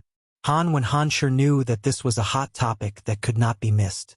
Moreover, he was the one who first discovered it. Therefore, he spared no effort in promoting it. He continuously reposted relevant news and news reports to his Waves blog. Soon, It attracted the attention of more and more netizens, especially Lu Chen's fans. On the morning of the 30th, the official account of Lu Chen's fan club reposted Han Shi's blog post. This time, tens of thousands of Lu Chen's fans went crazy. Challenge my Chen? Has he gone crazy from wanting to be famous? Don't say that. Li Ziqing is pretty good. He won 2 Olympic gold medals. Tisk, can he be better than my Chen Gu? He'll be looking for his teeth on the floor. Don't be too sure. I've learned Taekwondo. My coach admires Li Ziqing. I just searched. Li Ziqing is a practical fighter in Taekwondo. Do you think Lu Chun will accept the challenge? I don't think so. Of course, fans unconditionally support Lu Chun. Many people think that Li Ziqing is obviously trying to gain popularity and suggest that Lu Chun doesn't need to pay attention to him. But some people think that Lu Chun should accept the challenge because it's related to the honor of Chinese Kung Fu. The term Chinese Kung Fu was coined by Lu Chun, and it was also spread all over the world because of him. In the eyes of the Chinese people, Chinese Kung Fu was undoubtedly Chinese martial arts. Taekwondo can be said to be the national martial art of Korea. As the representative of Korean Taekwondo, Li Ziqing issued a formal challenge to Lu Chun. If Lu Chun did not accept the challenge, it would undoubtedly cause great harm to his reputation. After the UD-725 flight incident, in the eyes of many people, Lu Chun was no longer just a star in the entertainment industry, but an outstanding representative of Chinese. Such a high evaluation has even been officially recognized. It was precisely because of this that Li Ziqing's challenge was very different from Jack Ross. However, there were also many fans who thought that Lu Chun didn't need to rely on competing with Li Ziqing to prove himself. The two had different foundations and different professions. This kind of competition was unfair. Whether they should accept it or not, Lu Chun's fans debated endlessly on the internet, and then soon a number of online media got involved and quickly heated up the topic. QQ. Li Ziqing challenged Lu Chun. Who is the strongest martial artist? Waves. Li Ziqing, the 2-time Olympic gold medalist, challenged Lu Chun on FLOO last night. Baisuo. Taekwondo versus Kung Fu. Who won and who lost? EasyNet. Korea's Taekwondo #1 issued a challenge to Lu Chun. Lu Chun didn't respond for the time being. These bold and black titles not only appeared in the entertainment section, but were even hung on the homepage of the website. With these big secs adding fuel to the fire, more and more people joined the debate. There was always no shortage of people who wanted to see the world in chaos on the internet, and there were also many people with ulterior motives. Whether it was intentional or not, the view that Lu Chun should accept the challenge gradually prevailed. The reasons were naturally very righteous. Some said that Lu Chun couldn't lose the face of his countrymen. Some said that Lu Chun could easily crush Li Ziqing and didn't need to be afraid. Some said that if Lu Chun refused, then he didn't deserve his reputation. In short, anyone with a discerning eye could sense that there was a force stirring up trouble behind the scenes, stirring up the emotions of the netizens, holding Lu Chun up high, so that Lu Chun had no room to maneuver or retreat. Their goal was very simple. They wanted Lu Chun to fight Li Ziqing. If he won, it would be because Lu Chun had real ability. They had foresight. If Lu Chun lost, then there would be a good show to watch. The matter fermented very quickly. Although traditional media such as television and newspapers did not intervene, the public opinion formed on the internet could not be underestimated. Lu Shi called Lu Chun many times from Beijing. However, when Lu Chun really discussed this matter with his sister, it was only after he had finished the dinner with the senior executives of KGS and SYG and returned to his room. What do you plan to do? His sister was in a bad mood. Of course, she didn't blame Lu Chun for causing trouble. Instead, she was angry at some people for stirring up trouble and using this as an excuse to force Lu Chun to abdicate. Lu Chun already knew the repercussions of this matter in the country. He wasn't angry. Instead, he smiled and said, "If that's the case, then I'll do as they wish. I'll accept Li Ziqing's challenge." Lu Chun said it casually, as if he had agreed to eat with someone or go shopping. Lu Shi was shocked when she heard this. You really plan to fight Li Ziqing? This is not a joke. His sister, of course, did not approve of Lu Chen's duel with Li Ziqing. As the saying went, fists and feet had no eyes in an arena fight. If he were to get hurt, regardless of whether he won or lost, he would suffer a great loss. Moreover, Lu Chen was a celebrity, not a professional player. Rejecting Li Ziqing was completely fair and square. As for what others said, let them say it. Lu Chen did not rely on their words to live. Don't be impulsive. Think carefully. Has Fei agreed? Lu Chen said, Sister, I'm not impulsive. I've thought it through very clearly. Fei has also agreed. Today's entire day was enough for Lu Chen to make a decision after careful consideration. That was to accept the challenge. Chapter 767. Accept the challenge. Although Lu Chen had countless reasons to reject Li Ziqing's challenge, as many fans said, he didn't need a fight to prove himself. However, he had his own ideas. After You from the Star was broadcasted, Lu Chen's urban trilogy has been completed, so in the foreseeable future, he will not make any more dramas of the same type, and will fully turn to creating martial arts big IP. After You from the Star, it was time for the smiling, the proud wanderer. The smiling, proud wanderer would first shoot a blockbuster movie, and it would shoot 3 movies at once. After that, it would shoot a TV series. After that, The Legend of the Condor Heroes, The Return of the Condor Heroes, The Heaven Sword and Dragon Saber, etc. Lu Chen's ambition wasn't limited to making wuxia movies and TV series. He also wanted to promote his wuxia culture to the world through the development of games, comics, and other copyrights. A journey of 1,000 miles begins with a single step. His plan was huge. Filming The Smiling, the Proud Wanderer was the first and most important step. Therefore, he couldn't afford to fail. Lu Chen already had a plan for Qinfei Media to promote the movie. If he wanted to hype it up, then Li Ziqing's challenge was undoubtedly a great hype point. Li Ziqing challenged Lu Chen to promote his taekwondo. Conversely, Lu Chen could also use this duel to make Chinese kung fu popular and promote The Smiling, the Proud Wanderer. Li Ziqing wanted to use Lu Chen as a stepping stone. Lu Chen could also use him as a stepping stone. Of course, the premise was that Lu Chen won. Otherwise, it would become a joke. On this point, Lu Chen had absolute confidence. Ever since he experienced that strange dream, he persisted in practicing kung fu for the past 3 years. His body was getting stronger and his reflexes were constantly improving. Otherwise, he wouldn't have been able to defeat the armed former U.S. Marines on Flight UD-725. Therefore, as long as Li Ziqing was still human, he wasn't afraid of his opponent's challenge. Once he made a decision, Lu Chen's will was very firm. Although Lu Shi tried to persuade him, she could not overcome Lu Chen's persistence in the end. At 8:15 p.m. on the 30th, Lu Chen updated his blog post on his personal Waves blog, stating that he had accepted Li Ziqing's challenge. The time was to be determined, and the location was to be chosen at the Wuqing Dojo in Seoul. The Wuqing Dojo in Seoul was located in the prosperous Gangnam district. It was the core of the Wuqing School of Taekwondo. Lu Chen's choice to accept Li Ziqing's challenge in the Wuqing Dojo was no less significant than challenging the dojo. This also showed Lu Chen's strong confidence.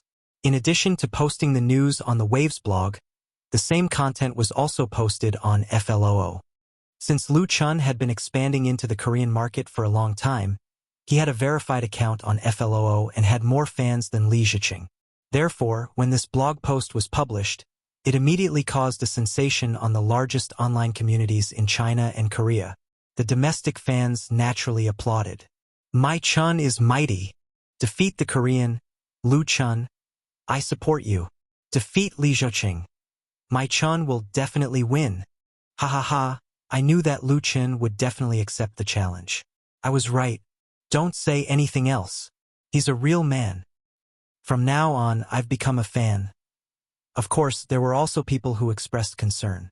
After all, Li Ziqing was a professional taekwondo master. How could he be easy to deal with? Due to the impact of the incident, Li Ziqing's name quickly became known by the netizens in China. Many videos about him circulated online and were seen by many people. Videos of Olympic competitions were nothing much. Even if it was a championship match, it would not leave a deep impact on people. This was because regular competitions had various rules that limited the performance of the players. It was like comparing professional boxing with Olympic boxing. The former was much more lethal. In terms of stamina and strength, professional boxing far exceeded the Olympic competition. After all, the purpose of the Olympic Games was to promote sports. In many aspects, it was inferior to professional boxing. Taekwondo, the Wuqing sect that Li Ziqing represented, was very focused on actual combat. It reduced the rules and restrictions to make the matches more exciting. His ambition was to promote the Wuqing sect to the world and establish a professional Taekwondo competition that was comparable to boxing or kickboxing. There were many videos of him fighting with others on the internet. It was undoubtedly more thrilling than the Olympic competition and showed his strength. Therefore, after watching the videos, it would be too blind to say that Lu Chun would definitely win.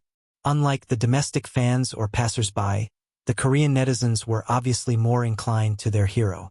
I think Li Ziqing will win. I remember that he has never lost before.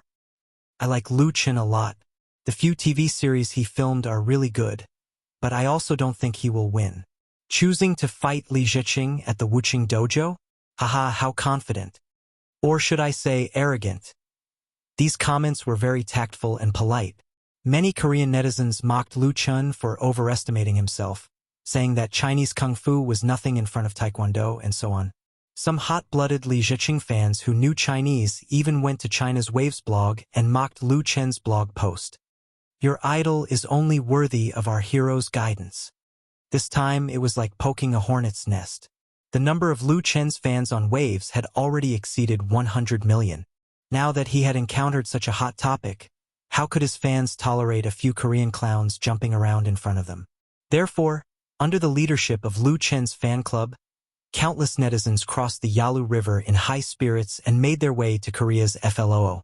They registered a large number of IDs and stirred up trouble in Li Ziqing's FLOO comment section. The participants in this battle were not only Lu Chun's fans, but also many online volunteers. Their most powerful weapon was a unique emoji pack. Mocking emoji, contemptuous emoji, indifferent emoji, funny emoji. Many of the emoji packs were made of Korean celebrities. It was like using a spear to attack a shield. They messed up Li Ziqing's FLOO as a counterattack to the Koreans' provocation.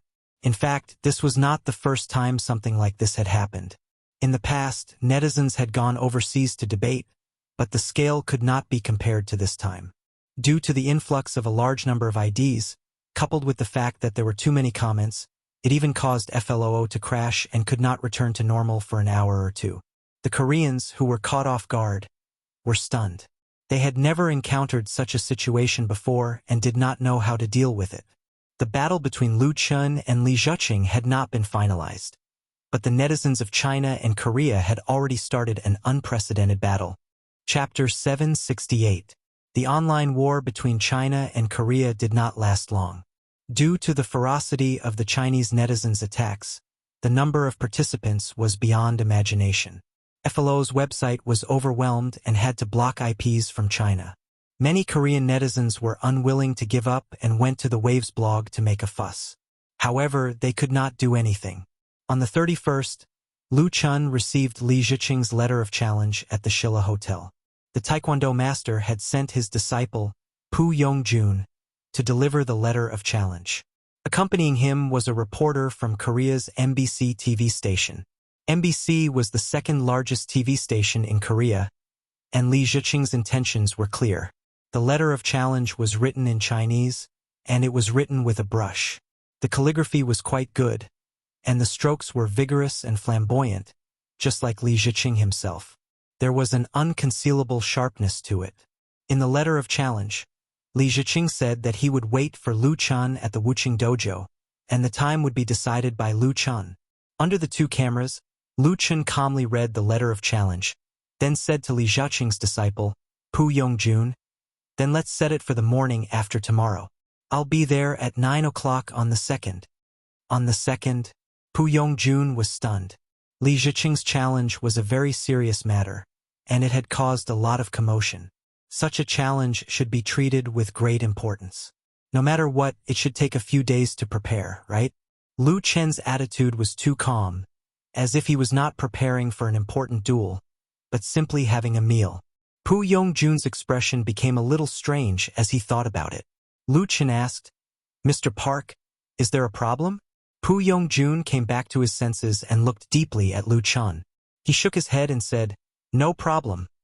The time and place would be decided by Lu Chen.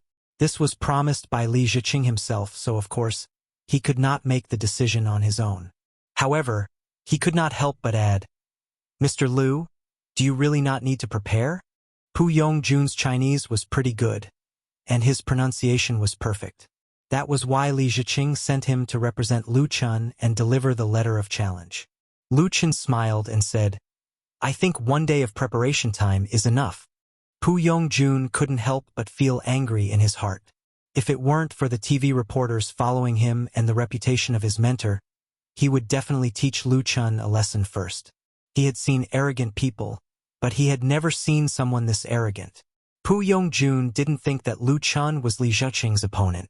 In his eyes, Lu Chen was a guy who didn't know the immensity of heaven and earth. He was destined to be stepped on by his master. "All right." He clenched his teeth and said, "My master has another suggestion, and he wants to ask for your opinion." Lu Chen said, "Go ahead."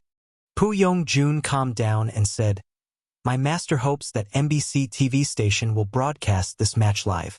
MBC TV station is willing to pay 1.5 billion won as the winner's reward."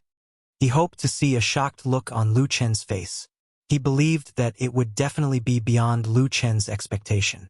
The key was not the 1.5 billion won reward, but the live broadcast. If it was just a duel behind closed doors, the outcome would naturally not have a big impact. But a live broadcast was a completely different matter, and it would put a lot of pressure on both sides. Li Ziqing was a 2-time Olympic gold medalist. A live broadcast was not pressure for him, but motivation. It was the opposite for Lu Chen. Of course, Lu Chen could refuse, but it would mean that he would lose in momentum and confidence. A duel between masters was not only a competition of strength and speed, but also psychological quality. Li Ziqing's proposal to broadcast the duel was an open and above-board scheme. Lu Chen could only choose to agree or refuse. Regardless of whether he agreed or refused, it would be exactly what Li Ziqing wanted. The duel between the two sides had actually started when this Taekwondo master issued the challenge on FLO. Today, sending a letter of challenge was equivalent to directly making a move. Pu Yongjun was very clear about his master's intentions, so he was full of admiration. He looked at Lu Chen with a subtle hint of mockery in his eyes. However, Pu Yongjun was soon disappointed. This was because Lu Chen was not the least bit surprised or embarrassed after listening to him. On the contrary, it was as if he had expected it. Lu Chen smiled and said, "That's fine. But since you have invited MBC TV station to do a live broadcast, we also need to invite domestic TV stations to participate in the live broadcast. Of course, we will also pay the corresponding fees." He knew that Li Ziqing's proposal to broadcast the duel live was not only to put pressure on him, but also to expand his influence. What could be better than a live broadcast on a TV station? But how could Lu Chen not be willing? Since he wanted to play, he might as well play big. Pu Yongjun was taken aback again, and immediately said, "That's fair and reasonable. I don't think there's a problem." The smile on Lu Chen's face grew wider. "That's good. But isn't 1.5 billion won too little? I think our domestic TV stations are willing to pay at least 30 million yuan for the live broadcast rights." 1.5 billion won was equivalent to less than 10 million yuan. As a live broadcast of a duel, it was a lot, but Lu Chen really didn't think much of it. Beijing Television or Zhidong Satellite TV were absolutely willing to pay 3 or 4 times the price to win the live broadcast rights. Because he was Lu Chen, and he was worth this price. Lu Chen's teasing smile made Pu Yongjun's face burn, and even the faces of several people from MBC TV station next to him were embarrassed. Pu Yongjun actually knew the truth. MBC didn't pay 1.5 billion for this live broadcast at all. Most of it was paid by Li Ziqing himself in order to increase his influence. Anyway, he could win it back. As a result, he was ridiculed by Lu Chen. Yes, in Pu Yongjun's view, Lu Chen's words were naked ridicule. 30 million yuan. That's equivalent to 5 billion won. Pu Yongjun didn't doubt that Lu Chen was talking nonsense, because Chinese people were really rich now. Many South Korean stars and artists went to China to shoot films and TV shows, and the money they earned was more than 10 times or even dozens of times more than in China. With Lu Chen's popularity and influence in China, it was normal for rich big TV stations to be willing to pay for him. But where did Lu Chen get so much confidence? But at this time, Pu Yongjun couldn't back down. He braced himself and said, "Can you postpone the time of the competition for another 2 days? I think there are a lot of companies willing to sponsor." Lu Chen said with a smile, "Then let's change it to January 5th. Looking at his confident smile, Pu Yongjun suddenly felt that things had deviated from their predetermined track. Chapter 769. The year 2017 had already become history. On the first day of the new year, as per usual, Lu Chen updated his blog post on his Waves blog, thanking all his fans for their support and love for him in the past year, and wishing them all the best in the new year. As of 9 a.m. on January 1st, 2018, Lu Chen's Waves blog had a total of 105720254 fans. With an unparalleled attitude, he was the undisputed king of popularity in the country. In 2017, his career had made great progress, and his personal wealth had increased by more than 10 times. His relationship with Chun Fei-er was sweet and stable, and it could be said to be a double harvest in both love and career. As a celebrity artist, Lu Chen could be said to have reached the peak of his life. However, he was not satisfied with this. The glory of the past belonged to the past, and 2018 was just the beginning of his journey. With regards to Lu Chen's New Year's wishes, the fans naturally responded like a tide. Other than the same wishes, there were two main questions that everyone was most concerned about. First, of course, was Li Ziqing's challenge. The fans were eager to know when the duel between Lu Chen and Li Ziqing would be held, and if Lu Chen had the confidence to defeat this Korean Taekwondo master. In fact, the answer to the question of confidence did not need to be guessed.